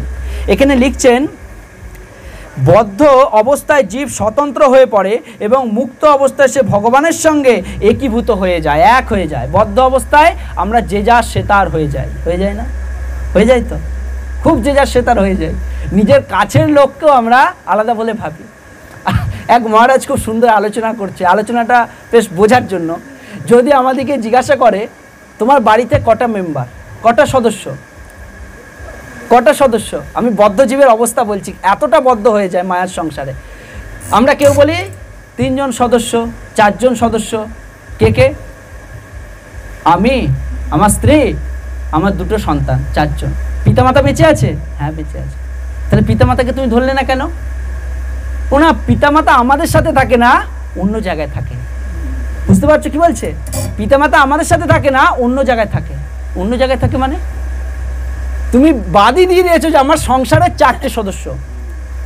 বুঝতে পারছো? যে পিতামাতা মায়ার সংসার কেমন দেখো, যে পিতামাতা তোমায় জন্ম দিল, বিবাহ করালো, যোগ্যভাবে তোমাকে এইখানে সমস্ত দায়িত্ব দিল, আজকে তুমি তাকে সামান্য গণনাতেই ভুল করে দিলে, তাকে তো দেখা দূরের কথা গণনাই করলে না। এই হচ্ছে বদ্ধজীবের অবস্থা। তারপরে কৃষ্ণ বলছে আচ্ছা তোমরা যদি 4 জনই হও, আর কেউ তোমার সাথে নেই? আর কেউ নেই। আমরা 4 জনের ফ্যামিলি, 4 জনই খাই, 4 জনই থাকি। ও তাহলে আমাকে যে তুমি ঘরে রেখেছো, আমি কেউ না, আমি সদস্য না, আমাকে সন্ধ্যা দিচ্ছ, প্রতিদিন আমার কাছে হরে কৃষ্ণ কীর্তন করছো, আমাকে তুমি সদস্য বলে ফ্যামিলির ভাবলে না, তাহলে তো তুমি আমার থেকে অনেক দূরে আছো, তাই তো? কাছের লোকের নাম আমরা আগে বলি না, আগে বলি তো? ঠিক তাই ভগবান বলছেন আমাকে তোমার সদস্য করে নাও। বুঝতে পারলে? তোমার মধ্যে আমাকে ঠাঁই দাও, আমাকে আলাদা করে রেখো না। ভগবান এটা চায়। ভগবান কি চায়? যে আমি তোমার সাথে থাকতে চাই, আমি তোমার সঙ্গে থাকতে চাই। কেন? তুমি তো আমাকে ভালোবাসো, আমি তোমায় ভালোবাসি, আর যে যাকে ভালোবাসে সে তাকে সবসময় তার সাথে রাখতে চায়। ভগবানও এটাই চায় যে ভক্ত আমার সাথে থাকুক, আমিও ভক্তের সাথে থাকি। বুঝতে পারলে? এটা বৈষ্ণবের লক্ষণ, বৈষ্ণবের গুণ এটা। আর এই বদ্ধ সংসারের গুণ কে? আমরা তো চারজন, আর কেউ নেই। ওই জন্য এখানে লিখছেন, মুক্ত অবস্থায় ভগবানের সে একীভূত হয়ে যায়। সনাতনভাবেই জীবসত্তা ভগবানের এই ক্ষুদ্রাদি ক্ষুদ্র অংশ স্বরূপ। জীবসত্তা ভগবানের ক্ষুদ্রাদি ক্ষুদ্র অংশ স্বরূপ। সনাতন কথাটি এখানে স্পষ্টভাবে উল্লেখ করা হয়েছে। বৈদিক বর্ণনা অনুসারে ভগবান নিজেকে অনন্ত রূপে প্রকাশ করেন। অনন্ত রূপে। অনন্ত রূপ মানে কি? যেই রূপের তুমি গণনা করতে পারবে না। ভগবান ভগবদ্গীতার বিশ্বরূপ দর্শন যোগে তার রূপের বর্ণনা করছেন, যে আমি এক থেকে অদ্বিতীয় কিভাবে, এক থেকে অনন্ত কিভাবে, কিভাবে আমি এই রূপকে গোটা জগতে বিস্তার করে রেখেছি, সেই রূপের বর্ণনা ভগবান ভগবদ্গীতার বিশ্বরূপ দর্শন যোগে করছে। বিশ্বরূপ মানে কি? বিশ্বে যা কিছু রূপ আছে সেই রূপের মধ্যে ভগবান বিরাজিতমান আছেন। বিশ্বরূপ দর্শন যোগে ভগবান সেই তত্ত্ব আমাদের কাছে প্রতিস্থাপন করছেন। এখানে ভগবান বলছেন যে ভগবান নিজে অনন্ত রূপে প্রকাশ করেন, যার মুখ্য প্রকাশকে বলা হয় বিষ্ণু তত্ত্ব এবং গৌণ প্রকাশকে বলা হয় জীব সত্তা। মুখ্য প্রকাশ বিষ্ণু তত্ত্ব এবং গৌণ প্রকাশ কি? জীব সত্তা। জীব সত্তা মানে কি? আমাদের বলা হচ্ছে যে এই জীব কোথা থেকে আসছে? ভগবান বিষ্ণু থেকে আসছে। নারায়ণ মানে কি? যিনি সবাইকে আশ্রয় দান করেন, নর আয়ন, যিনি সকল মানুষকে আশ্রয় দান করেন, তিনি নারায়ণ। যদি নাম নারায়ণ হয়, তার কার্য কি? প্রত্যেকটা মানুষকে তিনি মেনটেন করছেন, পালন করছেন, তাই তিনি নারায়ণ। বোঝা যাচ্ছে? অসুবিধা হচ্ছে না তো? এখানে বলছেন পক্ষান্তরে বলা যায় যে বিষ্ণু তত্ত্ব হচ্ছে ভগবানের শশাংশ প্রকাশ এবং জীব সত্তা হচ্ছে বিভিন্ন অংশ প্রকাশ। যার শশাংশ প্রকাশে তিনি রামচন্দ্র, নৃসিংহদেব, বিষ্ণুমূর্তি এবং বিভিন্ন বৈকুণ্ঠ লোকের অধীশ্বর আদি নানা রূপে প্রকাশিত হন। ভগবানের যে সত্তা, বিষ্ণু তত্ত্ব থেকে ভগবান শ্রী রামচন্দ্র, নৃসিংহদেব, বিষ্ণু আবির্ভূত হচ্ছেন ভগবান থেকে। বুঝা যাচ্ছে? এখানে কেন কৃষ্ণ নামটা লেখা হয়নি? যদি প্রশ্ন হয় যে কৃষ্ণ তত্ত্ব কেন লেখা হলো না, কারণ গীতা কে বলছেন? কৃষ্ণ বলছেন। কৃষ্ণ বলছেন আমার থেকে বিষ্ণু তত্ত্ব, নৃসিংহদেব, স্বয়ং রামচন্দ্র আবির্ভূত হন আমার থেকে, আমার অংশ থেকে আমার প্রকাশ হচ্ছে, এরা স্বতন্ত্র প্রকাশ। বিভিন্ন জীব সমূহ, বিভিন্নাংশ প্রকাশ। জীব সমূহ ভগবানের নিত্য দাস এবং ভগবান যে প্রকাশিত হচ্ছেন বিভিন্ন রূপে, কখনো নৃসিংহদেব রূপে, কখনো রামচন্দ্র রূপে, পরশুরাম রূপে, মৎস্য কুর্ম বরাহ রূপে, ভগবান যে মুখ্য রূপে প্রকাশিত হচ্ছেন, এই সব কিছু ভগবানের সত্তা থেকে আসছে। আর তারা এসে এই জগৎকে ধর্ম স্থাপন করছেন। কীভাবে ধর্ম স্থাপন করছেন? সম্ভবামি যুগে যুগে, বারবার আসছেন। পরিত্রাণায় সাধুনা বিনাশায় চ দুষ্কৃতম ধর্ম সংস্থাপনার্থায় সম্ভবামি যুগে যুগে। তিনি সাধুদের পরিত্রাণ করার জন্য, ব্রাহ্মণদেরকে রক্ষা করার জন্য এবং গাভীদেরকে রক্ষা করার জন্য এবং এই বসুন্ধরা দেবীকে পাপ মুক্ত করার জন্য তিনি যুগে যুগে অবতারিত হন। তাই তাকে বলা হয় কি? ভগবান কৃষ্ণকে সমস্ত অবতারের অবতরী। ভগবান শ্রীকৃষ্ণ থেকে অসংখ্য অসংখ্য প্রকাশ এই জগতে আসে, অসংখ্য রূপে ভগবান অনন্ত রূপে এই জগতে আসেন পাপ থেকে জগৎকে মুক্তি দিতে। তিনি কখনো মৎস্য রূপে আসেন, কখনো কূর্ম রূপে, কখনো বরাহ রূপে, নৃসিংহ বামন রূপে, এবং শুধু তাই নয়, ভগবান শ্রী রামচন্দ্র রূপেও তিনি এই জগতে আসেন মর্যাদা স্থাপন করতে। বুঝা যাচ্ছে? এখানে বলছেন যে বিভিন্ন অংশের প্রকাশ জীবসমূহ ভগবানের নিত্য দাস এবং আমরা কি? ভগবানের নিত্য দাস। এটা আমাদের ভুললে চলবে না। হ্যাঁ, এটা আমাদের ভুললে চলবে না। আমরা ভাবি কি যে আমরা দাস মানে কি? যার কাছে কাজ করছি তার দাস। তার দাস না, ভগবানের যদি আমরা দাস না হই, এই দাস থেকে মুক্তি পাওয়া সম্ভব নয়। বৈষ্ণবরা কখনো তার নিজের কাজ অপরকে দিয়ে করান না। তারা চান যতটা পারবো নিজের কাজ নিজে করতে। কেন? অপরকে দিয়ে যদি কাজ করাই তার কাছে আমরা ঋণী হয়ে যাই। বুঝতে পারছো কেমনভাবে ঋণী হই? যদি অর্থ দেওয়া হয় সেটা অর্থ লেনদেন, কিন্তু তারপরেও কেউ যদি কারো কাছে ফ্রিয়ে কাজ করাতে চায় কিন্তু সে তার কাছে ঋণী হয়ে যায়। শাস্ত্রে বিধান দেওয়া আছে, বিভিন্ন জায়গায় যখন আমরা পুণ্যক্ষেত্রে যাই, কেউ ধরো ঋষিকেশ গেছে, হরিদ্বার গেছে, তীর্থ করতে গেছে, তীর্থে দেখবে অনেক মানুষ আছে পুণ্য কামানোর জন্য, পুণ্য গ্রহণ করার জন্য দান করে। কেউ বস্ত্র দান করছে, কেউ অন্ন দান করছে, কেউ জল দান করছে। আর আমি গেলাম, গিয়ে এসে দান করছে, ফিরে তো খাবার পেয়ে গেলাম, যাই খেয়ে নিই। তুমি কি করছো? পুণ্যের হ্রাস হচ্ছে। কেন হচ্ছে? কেন হচ্ছে? কেউ যদি ভাবে কি করে হচ্ছে, সে তো দান করছে। দান করছে মানে কি? সে পুণ্য আনার জন্য, পুণ্য গ্রহণের জন্য দান করছে। আর তুমিও কি করতে গেছো? পুণ্য গ্রহণের জন্য। এবার কেউ যদি সেখানে দান দেয়, ফ্রিতে প্রসাদ না, ফ্রিতে কেউ যদি কিছু বিতরণ করে, সেটা যদি আমি নিঃসংকোচে আনন্দের সাথে গ্রহণ করে নিই, সেটা কিন্তু গ্রহণ করা উচিত নয়। 1 টাকা হলেও তার হাতে দেওয়া উচিত। বুঝতে পারছো? নইলে তোমার পুণ্য সে গ্রহণ করে নেবে, কিচ্ছু করতে পারবে না। বুঝতে পারলে? এই জন্য এখানে লিখছেন, বিভিন্ন অংশ প্রকাশ জীবসমূহ ভগবানের নিত্য দাস, পরম পুরুষোত্তম ভগবানের শশাংশ প্রকাশ সমূহের স্বতন্ত্র স্বরূপগুলি নিত্য বর্তমান। পরম পুরুষোত্তম ভগবানের শশাংশ প্রকাশ সমূহের স্বতন্ত্র স্বরূপগুলি নিত্য বর্তমান, তেমনি বিভিন্ন অংশ জীবেদেরও স্বতন্ত্র পরিচালিত করছে। বিভিন্ন অংশের জীবেদের স্বতন্ত্র ভগবান পরিচালিত করছে।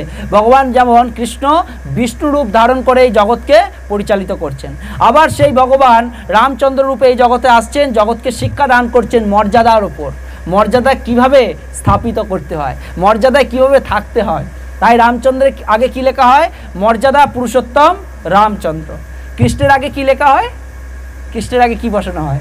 লীলা পুরুষোত্তম রাম, এই লীলা পুরুষোত্তম কৃষ্ণচন্দ্র। আর চৈতন্য মহাপ্রভুর আগে কি বসানো হয় বলো? প্রেম পুরুষোত্তম।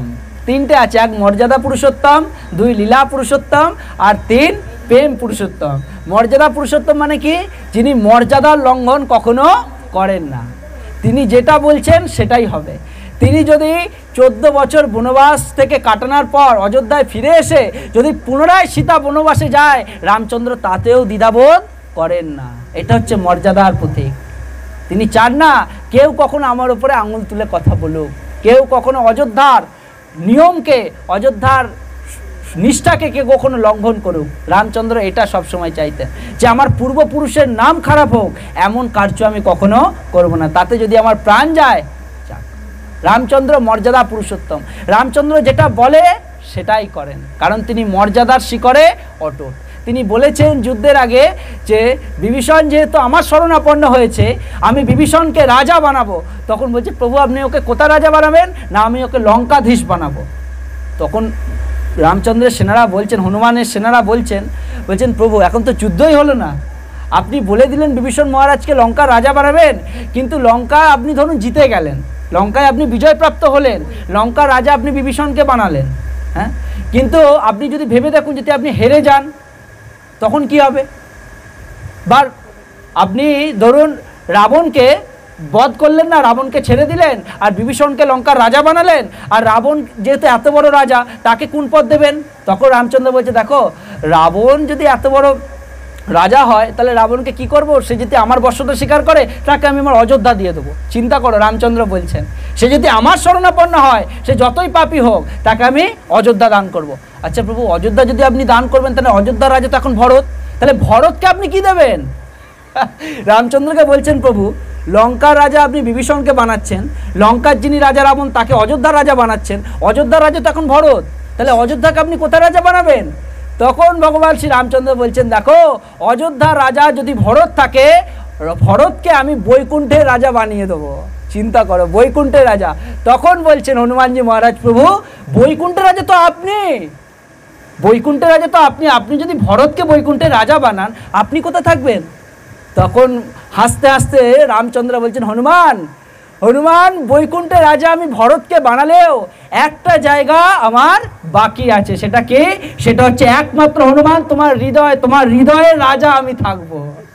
খুব সুন্দর প্রবচন রামচন্দ্র করছেন তার ভক্তকে উত্তম করার জন্য। তাই বলছেন কি, হনুমানের মতো শুদ্ধ ভক্ত আর কেউ হতে পারবে না। যিনি রাম নিষ্ঠায় একত্রিত, যিনি তার সর্বস্ব হৃদয় রামকে অর্পণ করেছেন, যিনি তার সমস্ত কার্য রামকে অর্পণ করেছেন। তাই তো রামচন্দ্র মর্যাদা পুরুষোত্তম, আর তিনি সেটা করে দেখিয়েছেন। আমরা কি করি? মুখে বলি, আর ভগবান কি করেন? করে দেখান। এখানে ওই জন্য বলছেন যে বিভিন্ন জীবেদেরও স্বতন্ত্র পরিচয় রয়েছে। ভগবানের ক্ষুদ্রাতি ক্ষুদ্র অংশ হবার ফলে ভগবানের গুণাবলীর অনুসদৃশ্য অংশ জীবের মধ্যেও রয়েছে। অনুসদৃশ্য অংশ, খুব সূক্ষ্ম অংশ। কিভাবে রয়েছে? ভগবানের, যেহেতু আমরা ভগবান থেকে আসছি, ভগবানের ক্ষুদ্রাতি ক্ষুদ্র অংশ আমাদের মধ্যেও রয়েছে। কীরকম রয়েছে না, আমরা প্রাতঃ স্নান করে কেউ ভগবানের পূজা করে, কেউ ভগবানের নাম জপ করে, কেউ ভগবানকে আরতি করে। যদি প্রভু আপনার গুণ আমাদের মধ্যে না থাকবে, আপনার গুণ আমাদের মধ্যে বর্ষিত না হবে, তাহলে কি করে আমি মায়ার সংসারে থেকেও আপনাকে ডাকতে পারি? বুঝে যাচ্ছে? যদি একটা চুম্বক একটা লোহা, দুজন আলাদা, যদি একটা লোহাকে চুম্বকে অনেকক্ষণ ঘষার পরে সেই লোহাটাকে যদি আরেকটা লোহায় ঠিকানো হয়, কী হবে? কী হবে? সেই লোহাও কিন্তু আরেকটা লোহাকে আকর্ষণ করবে। কেন করবে? তার মধ্যে কি গুণ আছে? চুম্বকত্ব গুণ আছে। ঠিক সেরকম প্রভু, এই জগতে আমি কোথা থেকে এসেছি? তোমার থেকে এসেছি। আর তোমার থেকে এসেছি মানে কি? তোমার তো একটু হলেও ছোঁয়া আমার মধ্যে আছে। কেন? তুমি আত্মরূপে আমার শরীরে বিদ্যমান আছো। এবার যদি বাস্তবিক পক্ষে ভেবে দেখি, আপনি বায়ুরূপে আমাকে জীবিত রেখেছেন, নিঃশ্বাস প্রশ্বাস রূপে, আত্মারূপে আছেন, বায়ু রূপে আছেন, চোখের দৃষ্টি রূপে আছেন, কানে শোনার ক্ষমতা রূপে আছেন। গীতায় কৃষ্ণ বলছেন বলম বলবতাম চ, আপনি বল রূপে আমার শরীরে আছেন, বাক্য রূপে আছেন, সমস্ত কিছু রূপে আপনি আমার শরীরে আছেন, তবেই এই শরীর জীবিত আছে। আর এত কিছু পাওয়ার পরেও আমি তোমার ভক্তি করব না, তোমার ভজনা করব না, করবো কার? বুঝে গেছে? এটা আমাদের ভাব হওয়া উচিত যে প্রভু, যে কথা বলার ক্ষমতা, যদি কেউ জন্মগত বোবা হয়, জন্মগত কালা হয়, কোনো ডাক্তার তাকে সারাতে পারে না, যতই পিএইচডি করুক, যতই ডক্টরেট করুক। কিন্তু ভগবান, আপনি আমাকে কানে শোনার ক্ষমতা দিয়ে পাঠিয়েছেন, মুখে বলার ক্ষমতা দিয়ে পাঠিয়েছেন, দৃষ্টি দিয়েছেন, শক্তি দিয়েছেন, এক জায়গা থেকে আরেক জায়গায় যাওয়ার ক্ষমতা দিয়েছেন। কেন আমি এই সব কিছু পেয়ে তোমার ভক্তি করব না? কেন আমি এই সংসারে সমস্ত কিছু পেয়ে সব কিছুকে অযথাই অকাজ কুকাজে লাগাবো? বুঝতে পারছো? এটা হচ্ছে ভক্তের ভাব। তাই ভক্ত ভগবানের কাছে কি করে জানো? কখনো নাম জপের সময় মনে মনে কেউ জপ করে, কেউ মৃদুস্বরে জপ করে, আবার যখন মহামন্ত্র সংকীর্তন হয় তখন গলায় যত জোর আছে চিৎকার করে জপ করে, মানে চিৎকার করে কীর্তন করে। আবার কেউ কি গায়ে শক্তি আছে উদণ্ড নৃত্য করে, আবার কেউ ধুলায় গড়াগড়ি দেয়। কেন দেয়? এই সব কিছু ভগবান আমাকে দিয়েছেন, এই অঙ্গ প্রত্যঙ্গের ক্ষমতা ভগবান দিয়েছেন। এই সমস্ত কিছু যেহেতু ভগবান দিয়েছেন, তার একটু কিঞ্চিতের বঞ্চিত হলেও আমরা যেন এটা ভগবানকে অর্পণ করি। বুঝতে পারছো? গলায় জোর দিয়েছে শুধু ঝগড়া করার জন্য না, মাঝে মাঝে হরিনামে জয়ধ্বনি দেওয়ার জন্যে, তবেই তো গলার জোরের সার্থকতা। বুঝে যাচ্ছে? যেমন চৈতন্য মহাপ্রভু রামানন্দ রায়কে জিজ্ঞাসা করছেন গদাবরী নদীর তীরে, যখন খুব সুন্দর সংবাদ, রামানন্দ আর চৈতন্য মহাপ্রভুর সংবাদ খুব শোনার মতো, খুব সুন্দর। হ্যাঁ, বলছেন যে বিদ্যা মধ্যে, এই জগতের বিদ্যা মধ্যে কোন বিদ্যা সর্ব উত্তম, মানে সর্ব উত্তম পদে আছে? তখন বলছেন কি, যে এই জগতে যে ব্যক্তি কৃষ্ণকে জানে, এই জগতে যে ব্যক্তি কৃষ্ণকে জেনে তার ভক্তি করে, এটাই হচ্ছে সব থেকে উত্তম বিদ্যা। এটা শ্রীমান চৈতন্য মহাপ্রভু জিজ্ঞাসা করছে রামানন্দ রায়কে। রামানন্দ রায় প্রথমেই বলছেন, প্রভু আপনি কেন আমাকে জিজ্ঞাসা করছেন?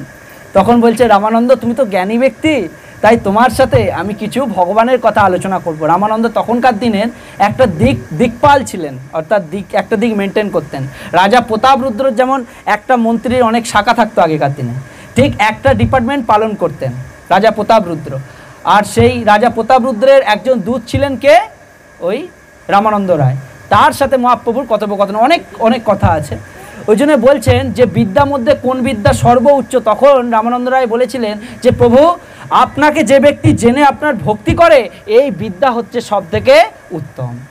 আর তখন বলেছিল যে এই জগতের সব থেকে প্রশংসা বাহবাজনিত কাজ কি? প্রশংসা বা বাহবাজনিত কাজ কি? তখন বলেছিলেন রামানন্দ রায় যে প্রভু, এটা খুব সুন্দর শ্লোকে ছলে ছলে বলা আছে, বলছেন প্রভু যখন কোনো ব্যক্তি কৃষ্ণ ভক্ততে পরিণত হয়, আর যখন সেই ভক্তকে দেখে অন্য কেউ বলে যে এই দেখো হরে কৃষ্ণ লোক যাচ্ছে, হরে কৃষ্ণ ভক্ত যাচ্ছে, এটাই তার কাছে সব থেকে বেশি গৌরব, সব থেকে বেশি। কোট টাই পরে, এটা গৌরবের না। গৌরবের কি, যখন কোনো ব্যক্তি একজন ভক্তকে দেখে বলে দেখো কৃষ্ণের প্রতিনিধি যাচ্ছে, কৃষ্ণের ভক্ত যাচ্ছে, এটাই হচ্ছে জীবনের সব থেকে বড় গৌরব। এটা রামানন্দ রায় বলছেন, মহাপ্রভুকে সাক্ষাৎ। এখানে ওই জন্য বলছেন ভগবানের গুণাবলীর অনুসদৃশ্য অংশ জীবের মধ্যেও রয়েছে, যার মধ্যে স্বতন্ত্র হচ্ছে একটি। স্বতন্ত্র আত্মরূপে প্রতিটি জীবই ব্যক্তিগত স্বতন্ত্র এবং ক্ষুদ্র স্বাধীনতা রয়েছে। সেই ক্ষুদ্র স্বাধীনতার অপব্যবহারের ফলে জীবাত্মা বদ্ধ হয়ে পড়ে এবং স্বাধীনতার যথাযথ সদ্ব্যবহারের ফলে সে সর্বদা মুক্ত থাকে। বুঝতে পারছো? যখন ভগবান আমাদেরকে কি দিয়েছে? কার্য করার ক্ষমতা দিয়েছে, সাথে বিবেক বুদ্ধি দিয়েছে। আমাদের ভগবান, যদি আমরা প্রশ্ন করি নিজেকে যে ভগবান তো সৃষ্টিকর্তা, ভগবান পালনকর্তা, ভগবান ধ্বংসকর্তা, আমরা কি বলি? ভগবান ভাগ্য লেখেন। কিন্তু এই কথাটাই আমরা ভুল বলি। ভাগ্য ভগবান লেখেন না, ভাগ্য কে লেখেন? আমরা নিজেরা লিখি। ভাগ্য লিখি আমরা নিজেরা। যদি ভাবি কি করে নিজেরা লিখি? যেমন কর্ম করবে সেরকম ফল পাবে। ভাগ্য তাহলে কে লিখলো? ভাগ্য কে লিখলো? যেরকম কর্ম সেরকম ফল। ভাগ্য লিখলো কে? আমি। দোষ কাকে দিই? ভগবানকে। আপনি আমাকে এত কষ্ট দেন, আপনি আমাকে এত দুঃখ দেন, কেন দেন? তখন প্রশ্ন করতে হবে, তুমি এটা পাওয়ার যোগ্য, তুমি তোমার খাতা তুমি সারছো, তোমার ভাগ্য তুমি তৈরি করছো, আর দোষ দিচ্ছ আমাকে। আমি কি করব? আমি তো, আমার আরেক নাম কি? ধর্মপালক। হ্যাঁ, আমি সবার যে যেমন কার্য করবে তাকে সেই অনুযায়ী আমি ফল প্রদান করি। তুমি যদি খারাপ করো তুমি খারাপ ফল পাবে। তুমি নিজের ভাগ্য তো নিজে লিখছো, আর দিচ্ছ কাকে দোষ? আমাকে দোষ। ওই জন্য বলছেন কি, আমাদের মধ্যে যখন এই স্বাধীনতা থাকে যে আমরা যেমন বলে দেশ 15ই আগস্ট আমরা স্বাধীনতা দিবস উদযাপন করি না? স্বাধীনতা হয়ে স্বাধীন দেশে কি হচ্ছে? মানুষ স্বাধীন হয়ে গেছে, স্বাধীন নাগরিক। কিন্তু মানুষ এমন স্বাধীন হয়ে গেছে, সে নিজের জীবনকে পরাধীন করে ফেলেছে। নিজের জীবনকে স্বাধীন করতে গেলে, স্বাধীন হতে গেলে একটা নিয়মের মধ্যে থাকতে হয়, হয় না? ভারতের সংগঠন আছে, রাজ্যের সংগঠন আছে, সংগঠনের বাইরে তুমি কাজ করতে পারবে না। যদি ভাবি রাজ্যের সংগঠন আছে তার বাইরে তুমি কাজ করলে সেটা অপরাধ। ঠিক সেরকম ভগবদ গীতা হচ্ছে একটা সংগঠন। ভগবদ গীতা হচ্ছে একটা সংগঠন। কি সংগঠন? না, নিজের জীবনকে কেমনভাবে পালন করবে, কেমনভাবে নিজের জীবনকে শেষ অবধি নিয়ে যাবে, এটা জানার জন্য তোমাকে গীতা পড়তে হবে। এটাই হচ্ছে সংগঠন। মানব জীবনের সংগঠন হচ্ছে ভগবদ গীতা। আর যে ব্যক্তি গীতা অধ্যয়ন করে, গীতা শ্রবণ করে, গীতার অনুযায়ী নিজেকে চলতে, সেই পথে চলতে প্রস্তুত হয়, এইটা হচ্ছে সংগঠন। এটা হচ্ছে স্বাধীনতা, যেই স্বাধীনতা আমাদের গীতা প্রদান করে। বুঝতে পারলে? আর নইলে মানুষ স্বাধীন ভারত থেকেও অস্বাধীনের মতো, পরাধীনের মতো কাজ করে যায়। একে এর সাথে ঝগড়া, ওকে মারধর, ওকে গালিগালাজ, এটাই তো পরাধীনতা। পরাধীনতা মানে কি? আমরা মুক্ত হতে পারলাম না, এই জগতে আবার আসতে হবে, তাই তো? পুনরপি জননম পুনরপি মরণম পুনরপি জননী জঠরে শয়নম ইহ সংসারে বহুদুস্তারে ভায়ে মুরারে মুকুন্দ সুরে ভজ গোবিন্দম ভজ গোবিন্দম ভজ গোবিন্দম মৌরমতি। শঙ্করাচার্যের পদ, যে একমাত্র গোবিন্দ ভজন ছাড়া কেউ উদ্ধার হবে না। মৌরমতি, মতি মানে মন। হে মূর্খ মন, একমাত্র ভজ গোবিন্দম, গোবিন্দ ভজনা করো, কৃষ্ণ ভজনা করো। বুঝতে পারছো? যদি স্বাধীন জায়গায় থেকে স্বাধীন হতে চাও, তাহলে ভগবানের প্রতি এই জীবনকে অর্পণ করো। সাধুরা তো বলে একটা জীবন আমরা যদি কৃষ্ণকে দিই, 84 লক্ষ জীবন ভগবান আমাদেরকে দিয়েছেন। দিয়েছেন তো? দিয়েছেন তো? পিঁপড়ে রূপে জীবন পেয়েছি, কুকুর রূপে পেয়েছি, বৃক্ষ রূপে পেয়েছি, জলের কীট পতঙ্গ রূপেও পেয়েছি, জলের প্রাণী রূপেও পেয়েছি। তখন আচার্যগণ বলছেন, সাধুরা বলছেন, 84 লক্ষ জীবনের মধ্যে একটা জীবন তুমি কৃষ্ণকে দাও, এই মানব জীবন তুমি কৃষ্ণকে দাও, কৃষ্ণের জন্য দাও, দেখবে আর দ্বিতীয়বার এই জীবন তুমি পাবে না। ভগবানের ধামে চলে যাবে, ভগবানের কাছে থাকবে, এই জগতে আর আসতে হবে না। এই দুঃখের সংসারে তুমি যতই সুখের ঘন্টা বাজাও, সুখী হতে পারবে না। কেন পারবে না? এই জগৎটা হচ্ছে দুঃখের জগৎ। এই জগতের সুখ যে চাইবে সে বড় মূর্খ। আমাভোজি, চৈতন্য মহাপ্রভু বলছেন, আমাভোজি বিষয় মাগে সেই বড় মূর্খ। আমাকে ত্যাগ করে যে ব্যক্তি বিষয় চায় আমার কাছে, সে মূর্খ ব্যক্তি। আমি অজ্ঞ, সেই ব্যক্তিকে বিষয় কেন দিব? সচরণ মৃত দিয়া বিষয় ভুলাইব। এটা চৈতন্য মহাপ্রভু বলছেন। হ্যাঁ, আমা ত্যাজি বিষয় মাগে এই বড় মূর্খ। আমি বিজ্ঞ, ওই মূর্খে বিষয় কেন দিব? সচরণ মৃত দিয়া বিষয় ভুলাইব। এটা মহাপ্রভু বলছেন যে সে যদি আমার কাছে বিষয় চায়, অর্থ টাকা প্রতিপত্তি চায়, আমি তাকে কেন দেব? আমি বিদ্বান, আমি বুদ্ধিমান, সেই মূর্খ ব্যক্তিকে তো আমি তো এটা দেবো না। তাই কৃষ্ণ ব্যক্তি সবসময় গরিবই থাকে, সে বড় লোক হতে পারবে না। যতই ভগবানকে চায়, ভগবান ভাবে এটা তোমায় দিলে তুমি আর আমাকে ডাকবে না, এটা দিইনি তুমি আমাকে ডাকছো, এটাই ঠিক আছে। যদি এটা দিয়ে দেবো, এটা সামলাতেই তোমার জীবন শেষ হয়ে যাবে। বুঝতে পারছো? সেই জন্য বলছে কি, আমি বিজ্ঞ, মূর্খরে বিষয় কেন দিব? স্বচরণামৃত দিয়া বিষয় ভুলাবো। আমি কি দেব? আমার চরণামৃত, আমি চরণামৃত দেবো। কি দেব? চরণামৃত দিয়ে তাকে বিষয়ের ভাব থেকে, বিষয়ের মোহমায়া থেকে ভুলিয়ে তাকে আমি ভক্তি পথে আনবো। এটা হচ্ছে ভক্তের লক্ষ্য। তাই ভক্তরা বলেন দ্বারে দ্বারে গিয়ে যে কৃষ্ণ নাম ভজ। যখন কৃষ্ণ নাম ভক্তি হবে, ভজন হবে, আস্তে আস্তে সেই পথে এগোবে, আস্তে আস্তে বিষয়ের প্রতি আমাদের ভাব কমতে থাকবে। বিষয় সব থাকবে, অর্থ প্রতিপত্তি সবই থাকবে, কাঙাল কেউ হবে না। যদি ভাবি কাঙাল কেন হবে না? ভগবানকে, ভগবানের পত্নীকে, ভগবানের পত্নীকে, নারায়ণের পত্নীকে, লক্ষ্মী দেবী। যে ব্যক্তি নারায়ণের ভক্তি করে সে ব্যক্তি কখনো লক্ষ্মীহীন হতে পারে না। কারণ লক্ষ্মী সব সময় নারায়ণের সেবায় ব্যস্ত, নারায়ণের চরণ সেবায় সব সময় লক্ষ্মী ব্যস্ত। একদিন তো শিবাস ঠাকুরকে মহাপ্রভু বলছেন, খুব সুন্দর বলছেন, কি বলছেন দেখো। শিবাস অঙ্গনে প্রতিদিন কীর্তন হয়, আর অনেক ভক্ত আসে, শিবাস ঠাকুর যেমন তার সামর্থ্য সেই অনুযায়ী আয়োজন করে।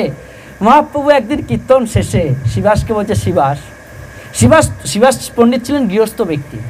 শিবাসকে বলছে, শিবাস তুমি গৃহস্থ ব্যক্তি, তুমি সব সময় কৃষ্ণ নাম করো, তুমি সব সময় আমার সাথে থাকো, কৃষ্ণ নাম করো।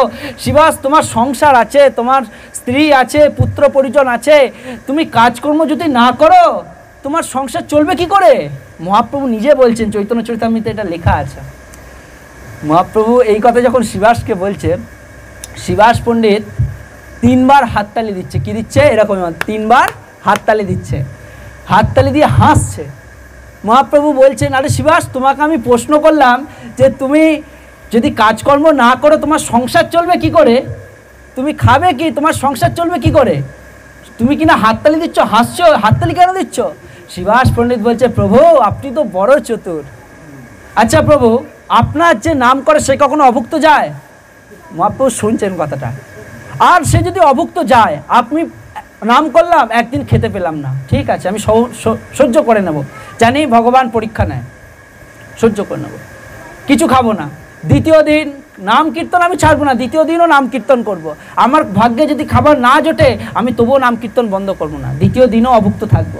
তৃতীয় দিনও নাম কীর্তন করব, যদি তৃতীয় দিনও আমার ভাগ্যে খাবার না জোটে আমি তাও কিছু খাবো না, তারপরেও আমি নাম কীর্তন করব।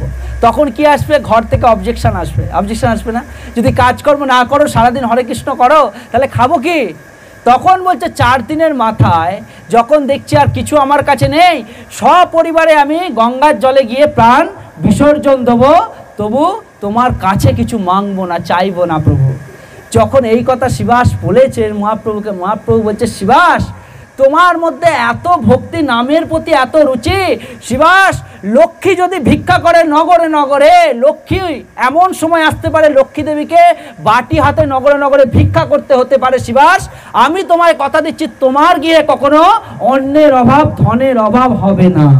এটা শ্রীমান চৈতন্য মহাপ্রভু শিবাসকে বলছেন যে শিবাস, তোমার ঘরে কখনো অর্থের অভাব, ধনের অভাব হবে না। লক্ষ্মী দেবী পর্যন্ত হাতে বাটি নিয়ে ভিক্ষা করতে হতে পারে। বুঝতে পারছো?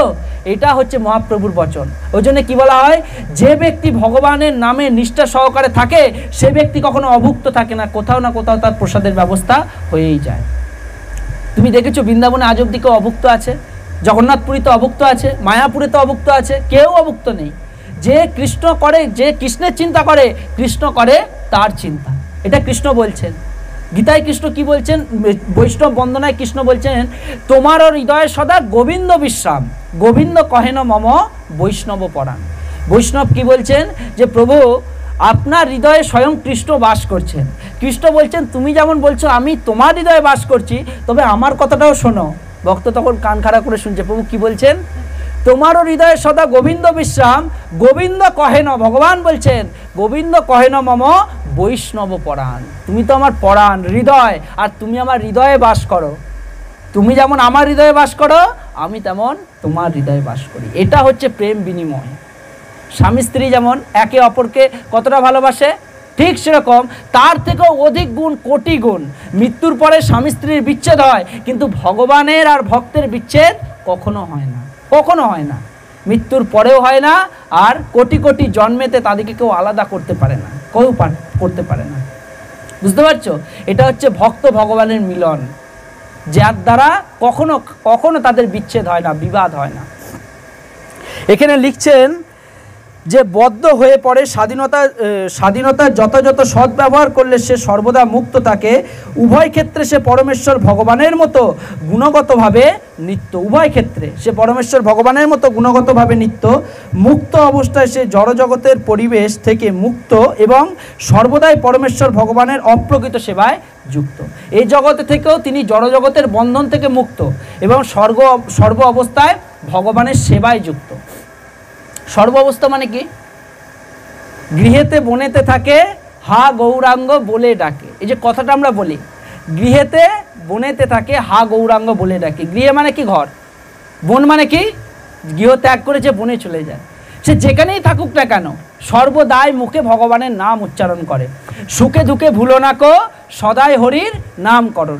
ভগবান বলছেন না দুঃখে ডাকো, সুখে ডেকো না। কেউ ভাবে বা সুখে ডাকে, দুঃখে ডাকে না। আমরা সব থেকে ভগবানকে কখন বেশি ডাকি? দুঃখ এলে, তাই তো? ভগবান এত দুঃখ কেন আমায় দিচ্ছ, একটু তো সুখ দাও। কিন্তু ভগবান যদি প্রতি উত্তর করে যে সুখ তো তোমার কপালে আছে, আর তুমি তো সেটা নিজে তৈরি করেছো, আর যেটাকে তুমি সুখ বলে ভাবছো সেটা হচ্ছে বন্ধনের কারণ। বন্ধনের কারণ না? তুমি অত্যাধিক সুখী হলে, এমন সুখী হলে অনেকে কি হয়, ভগবদ্গীতায় কৃষ্ণ বলছেন, কিভাবে বলছেন, যে অত্যাধিক আনন্দে আনন্দিত হয়ে যাক না, যে আনন্দে অত্যাধিক আনন্দিত হয়ে যান না, আবার অত্যাধিক দুঃখে যে ভেঙে পড়েন না, সে কিন্তু আমার ভক্ত হবার যোগ্য। কি বলছেন? অত্যাধিক আনন্দে যে বিভোর হয়ে যান না, আবার অত্যাধিক দুঃখে যে ভেঙে পড়েন না, সেই আমার যোগ্য, ভক্ত হবার যোগ্য। এবার যদি বিচার করি, শিবাস পণ্ডিতের এক সময় তার গৃহেতে একটা সুন্দর লীলা চৈতন্য মহাপ্রভু করছেন। কীভাবে করছেন দেখো। শিবাস পণ্ডিতের একটা সন্তান আছে, তার ঘরে প্রতিদিন নাম কীর্তন হয়, আর তার সন্তান শিবাস পণ্ডিতের খুব প্রিয়, খুব কাছের। প্রতিদিন মহাপ্রভু যান শিবাসের অঙ্গনে নাম কীর্তন করতে। আর একদিন শিবাস পণ্ডিতের সন্তানের বেশ কয়েকদিন ধরে শরীর খুব খারাপ, প্রতিদিন শরীর খারাপ। মহাপ্রভু আসে, নাম কীর্তন করে চলে যায়। আর এই শরীর খারাপ থাকতে থাকতে একদিন এত শরীর খারাপ হয়েছে, ঘরের ভিতরে সেই সন্তানের মৃত্যু হয়ে গেছে। কি হয়েছে? মৃত্যু হয়ে গেছে, শিবাস পণ্ডিতের সন্তানের মৃত্যু হয়েছে। এবার তার মা, শিবাস পণ্ডিতের স্ত্রী মালিনী দেবী, তার মৃত সন্তানকে নিয়ে কাঁদছেন। কাঁদতে কাঁদতে এবার শিবাস পণ্ডিত বাইরে আছে, তাকে ডাকছেন। সে সংকীর্তনের মধ্যে আছে, স্বয়ং মহাপ্রভু আছেন, নিত্যানন্দ প্রভু আছেন, সমস্ত পার্শ্ব উদণ্ড নাম কীর্তন হচ্ছে। মহাপ্রভুর সাথে শিবাস পণ্ডিত আছে। শিবাসকে ইশারার দ্বারা তার স্ত্রী ডাকলেন। ডেকে সে যখন গেলেন, গিয়ে বলছেন, প্রভু আমাদের প্রিয় পুত্রের প্রাণ বিয়োগ হয়েছে, মৃত্যু হয়েছে। আর এইভাবে মায়ের কত কষ্ট, সন্তান মারা গেছে, মায়ের তো কষ্টে বুক ফেটে যাচ্ছে, কাঁদছে। শিবাস পণ্ডিতেরও প্রচুর কষ্ট হচ্ছে। আর শিবাস পণ্ডিত তার স্ত্রীর মুখে হাত দিয়ে বলছেন, দেখো আমি বুঝতে পারছি তোমার কষ্ট হচ্ছে, কিন্তু তুমি তোমার পুত্রকে হারিয়েছো। যদি তুমি তোমার স্বামীকে না হারাতে চাও, এরকম বলছি, যদি তুমি তোমার স্বামীকে না হারাতে চাও, এক্ষুনি তুমি তোমার কান্না বন্ধ করো। শিবাস পণ্ডিত বলছেন তার স্ত্রীকে, যদি তুমি তোমার স্বামীকে না হারাতে চাও, তাহলে এক্ষুনি তুমি তোমার কান্না বন্ধ করো। মালিনী দেবী কি করবেন? এবার মালিনী দেবী এত কষ্ট, সন্তান মারা গেলে তো প্রচুর কষ্ট, তার মা কেঁদে ভেসে যাচ্ছেন। এবার তার স্ত্রীকে এই কথা বলেছেন। তখন বলছেন, দেখো তোমার সন্তানের মৃত্যুতে যত না কষ্ট, তার থেকে বেশি কষ্ট হবে কখন? যখন শ্রী চৈতন্য মহাপ্রভু এই কথা শুনে তার নাম সংকীর্তন বন্ধ করে দেবেন। এটা আমি সহ্য করতে পারবো না। মহাপ্রভুকে কতটা ভালোবাসতেন ভাবো, ভক্ত কতটা প্রেম থাকলে তবে এই কথা বলতে পারে যে আমার সন্তানের মৃত্যুর খবর পেয়ে যদি নাম সংকীর্তন ঘরে বন্ধ হয়ে যায়, এর থেকে বড় কষ্টের আর কিছু হতে পারে না। বুঝতে পারছো? মালিনী দেবী চুপ করে গেছেন। মালিনী দেবী ভেতরে এত কষ্ট পাচ্ছেন। এবার শিবাস পণ্ডিত গিয়ে আবার সেই নৃত্য করছেন, যেমন নৃত্য করছেন। হঠাৎ নাম কীর্তন মহাপ্রভু বন্ধ করে দিয়েছেন। বন্ধ করে দিয়ে শিবাসকে বলছেন, শিবাস আজকে কেন জানি না মনে হচ্ছে এই স্থানে নাম কীর্তন ঠিক আমার মনোনিবেশ হচ্ছে না। তোমার ঘরে কি কিছু বিপদ হয়েছে? তোমার ঘরে কি কিছু অঘটন কিছু ঘটেছে? শিবাস বলছে, প্রভু না না, কিছু না, কিছু হয়নি প্রভু। শিবাস, তুমি কিছু আমার থেকে লুকোচ্ছ, বলো তোমার বাড়িতে কি হয়েছে। শিবাস যখন বলেছে, প্রভু কিছু না, ও আমার পুত্রের প্রাণ বিয়োগ হয়েছে। মহাপ্রভু বলছেন, শিবাস তুমি বলছো কিছু না, তোমার পুত্রের প্রাণ বিয়োগ হয়েছে, তুমি বলছো কিছু না। মহাপ্রভু নিজে ঘরে প্রবেশ করেছে, যেই গৃহেতে সেই সন্তান আছে। প্রবেশ করে দেখছে সেই কম বয়সী ছোট্ট সন্তান মাটিতে পড়ে আছে তার মায়ের কোলে। মহাপ্রভু গিয়ে বলছেন সন্তানকে যে, শিবাস ধন্য তুমি, তুমি আমার নাম সংকীর্তন যাতে বন্ধ হয়ে যায়, তুমি এক পরও আমাকে এই খবর দিলে না।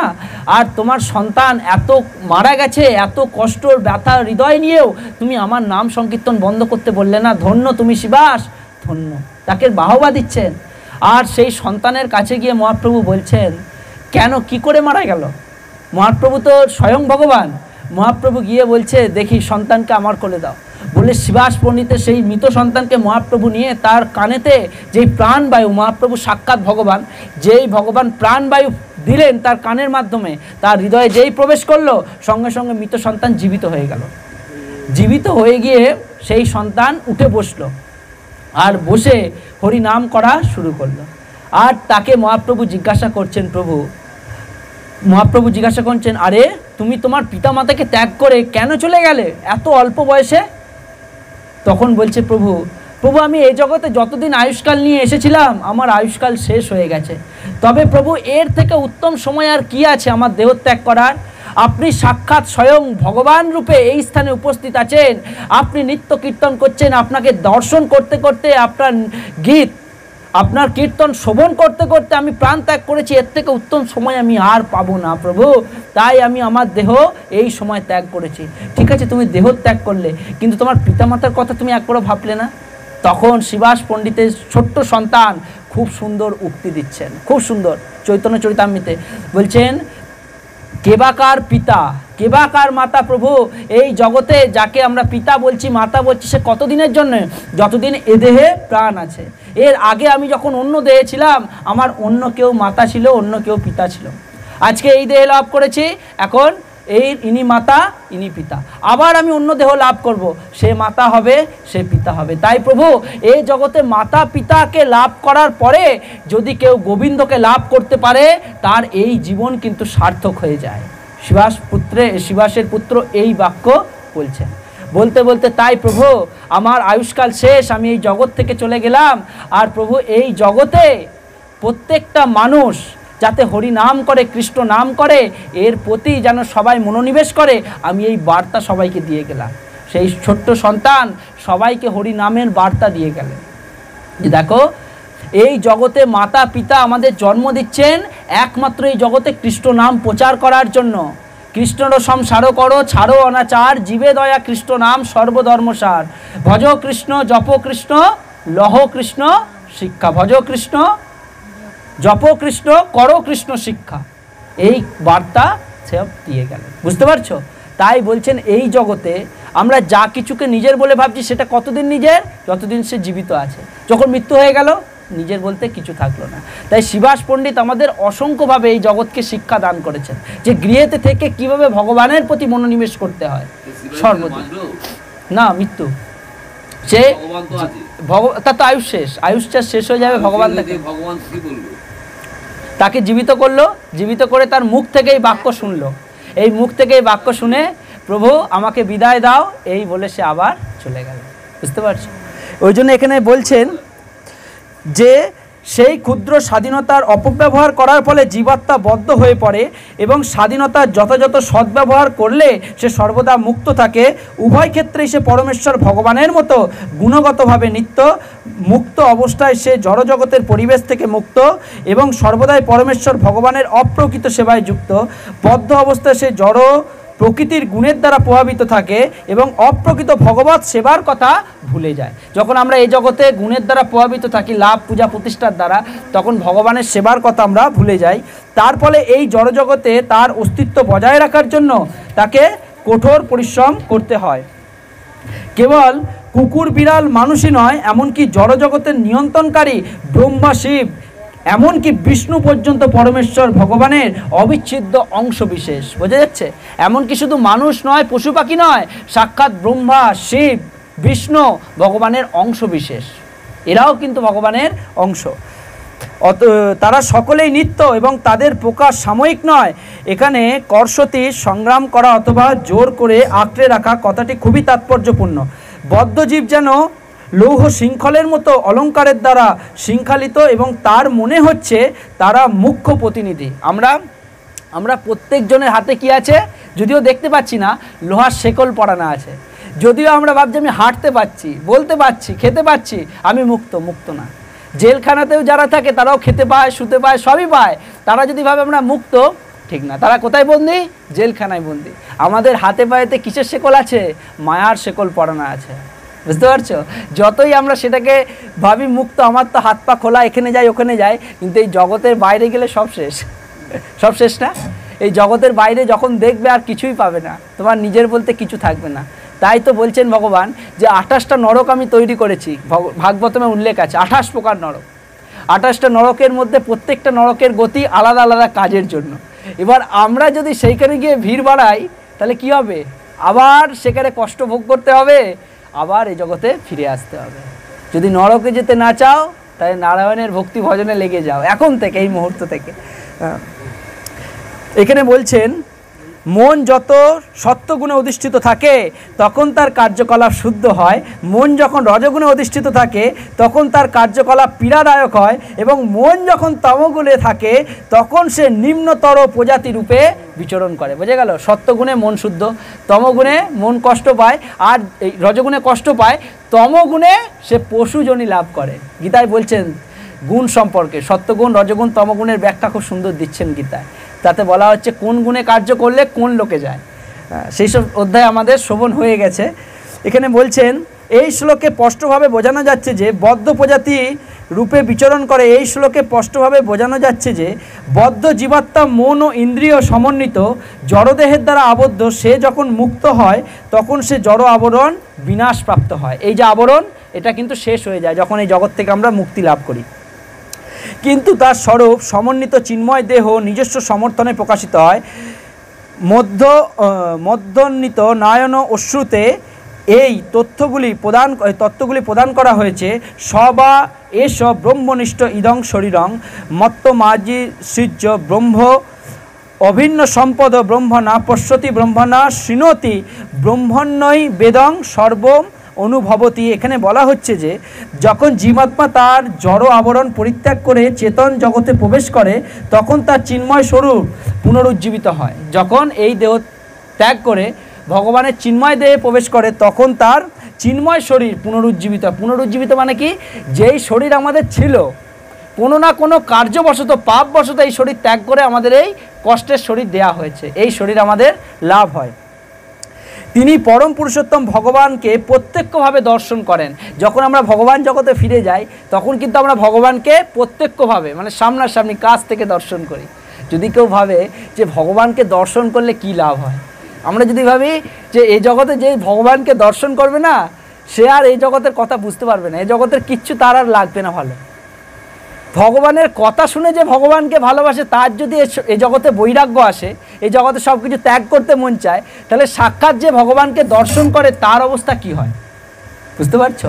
একসময় স্বয়ং ধ্রুব মহারাজ তিনি গিয়েছিলেন, কোথায় গিয়েছিলেন? বৃন্দাবনের। হ্যাঁ, সেই বনে, যেই বনেতে তপস্যায় গিয়েছিলেন। হ্যাঁ, আর সেই তপস্যায় গিয়ে আমরা দেখতে পাই কত বছর বয়স ছিল ধ্রুব মহারাজের? 6 বছর বয়স ছিল। 6 বছর বয়সের বালক ধ্রুব মহারাজ সেই বৃন্দাবনের বনে গিয়ে তপস্যা করেছিলেন। কাকে তপস্যা করেছিলেন? ভগবানকে করেছিলেন। কেন করেছিলেন? কারণটা ছিল কি? পিতার রাজ সিংহাসন, যে আমি রাজা উত্তানপাদের সিংহাসনে আমি বসবো। কারণ তার 2 মা ছিল, এক সুনীতি, এক সুরুচি। সুরুচির পুত্রদের রাজ সিংহাসনে বসার অধিকার দিয়েছে ছোট রানী, আর বড় রানীর যে সন্তান তার নাম ছিল ধ্রুব, তাকে বসার অধিকার দেয়নি। তাকে খুব সুন্দর লীলা আছে। যখন তার মা বলল দেখো এই পিতার সিংহাসনে যদি বসতে চাও তাহলে কে বসাতে পারে? একমাত্র ভগবান পারে। তাই তুমি কারো শরণাপন্ন না হয়ে তুমি ভগবানের নাম করো, ভগবান তোমাকে তোমার পিতার সিংহাসন দান করবে। তাহলে গিয়েছিল কিসের জন্য? পিতার সিংহাসন লাভ করার জন্য। গেল 6 মাস তপস্যা করলো, কঠিন তপস্যা, কখনো ফল খেয়ে তপস্যা 1 মাস, জল খেয়ে তপস্যা 1 মাস, বনের শুকনো পাতা খেয়ে তপস্যা 1 মাস, আবার পাতা বাদ দিয়ে শুকনো তপস্যা 1 মাস, বায়ু খেয়ে তপস্যা 1 মাস, এরকম করে 6 মাসের মাথায় ভগবান বিষ্ণু প্রকট হয়ে গেছেন ধ্রুব মহারাজের সামনে। প্রকট হয়ে বলছে, ভক্ত তোমার কি লাগবে? তুমি এত অল্প বয়সে আমায় লাভ করলে, ধন্য তুমি, ধন্য। প্রভুকে দর্শন করে সে কিসের জন্য গিয়েছিল? পিতার রাজ সিংহাসন। বলছে, ধ্রুব বলো তোমার কি লাগবে? ধ্রুব মহারাজ বলছে, প্রভু প্রভু আমার কিচ্ছু লাগবে না। আরে কিছু তো চাও, ব্রহ্মা হতে চাও, ব্রহ্মার সিংহাসন চাও, আমি দিতে রাজি আছি। ব্রহ্মার সিংহাসন চাই না। তাহলে ইন্দ্র সিংহাসন? ইন্দ্রও চাই না। কার সিংহাসন চাও? আমি কিচ্ছু চাই না প্রভু। তাহলে কি চাও? না আমি যেন জন্ম জন্মান্তরে তোমার চরণের দাস হয়ে থাকতে পারি, এই আশীর্বাদ প্রভু আমায় করুন। তখন বিষ্ণু বলছেন যে, ধ্রুব তুমি এত শুদ্ধভাবে আমার ভক্তি করলে আর আমার থেকে কিছু চাইলে না। তখন ভগবান বিষ্ণুর হাতে কি থাকে? শঙ্খ থাকে, শঙ্খ চক্র গদা পদ্মধারী বিষ্ণু ভগবান। শঙ্খতে সেই সুন্দর দিব্য শঙ্খ প্রহ্লাদ মহারাজের গালে যেই স্পর্শ করলেন, প্রহ্লাদ মহারাজের হৃদয়ে 4টে বেদের জ্ঞান প্রকাশিত হলো। 4টে বেদের জ্ঞান, সঙ্গে সঙ্গে জ্ঞানী হয়ে গেলেন। ভগবান যা সম্বল হয়, ভগবান যাকে কৃপা করে, সে মানে কি বলবো, অধম থেকে উদ্ধার হতে 1 সেকেন্ডের সময় লাগে না। জগাই মাদাই অধম থেকে উদ্ধার হতে 1 সেকেন্ডের সময় লাগে না, ভগবান যাকে কৃপা করে। ধ্রুব মহারাজের কাছে 4টে বেদের জ্ঞান গ্রহণ করে সে জ্ঞানী পুরুষ হয়ে গেল ওই 6 বছর বয়সে। আর সে রাজ সিংহাসন চেয়েছিল, সে বাড়িতে ভগবান বললেন, তুমি রাজ সিংহাসনের জন্য এসেছিলে, রাজ সিংহাসন তুমি এমনি পেয়ে যাবে। কেন? তুমি তোমার পিতা, কেন 14 পুরুষকে উদ্ধার করার ক্ষমতা তোমার মধ্যে আছে। কারণ যেজন ভক্ত হবে, সেই ভক্তের 14 কুল সে অনায়াসেই উদ্ধার করতে পারে। তার পিতৃপক্ষের, মাতৃপক্ষের 14, পিতৃ 14, মাতৃ 14, বুঝতে পারছো? এই সমস্ত কুল একা উদ্ধার করে দিতে পারে একজন শুদ্ধ কৃষ্ণ ভক্ত। তাই ধ্রুব তুমি ফিরে যাও, গিয়ে এখন তোমার অনেক জীবন বাকি আছে, ভক্তি করো, ভজন করো, সিংহাসন সামলাও, রাজকার্য সামলাও, আর অন্তিমে আমি তোমার কাছে আসবো তোমাকে এই জগৎ থেকে নিয়ে যেতে। ঠিক তাই, রাজ সিংহাসন পালন করার পর, রাজ্যভার অর্পণ করার পর, সুন্দর লীলা আছে, যখন এই জগৎ থেকে ধ্রুব মহারাজ গেলেন, সাক্ষাৎ ভগবান বিষ্ণু দূত পাঠালেন তাকে এই জগৎ থেকে নিয়ে যাওয়ার জন্য। বুঝতে পারছো? এই হচ্ছে ভগবানের ভক্তের লক্ষণ। ওই জন্য এখানে বলছেন যে বৈকুণ্ঠ লোক সকলেরই পরম পুরুষোত্তম ভগবানের মতো রূপ নিয়ে বিরাজিতমান হয়। যখন কোনো ব্যক্তি বৈকুণ্ঠ লোকে যায়, ভগবান বৈকুণ্ঠ লোকের অধীশ্বরকে, বৈকুণ্ঠের অধীশ্বরকে নারায়ণ।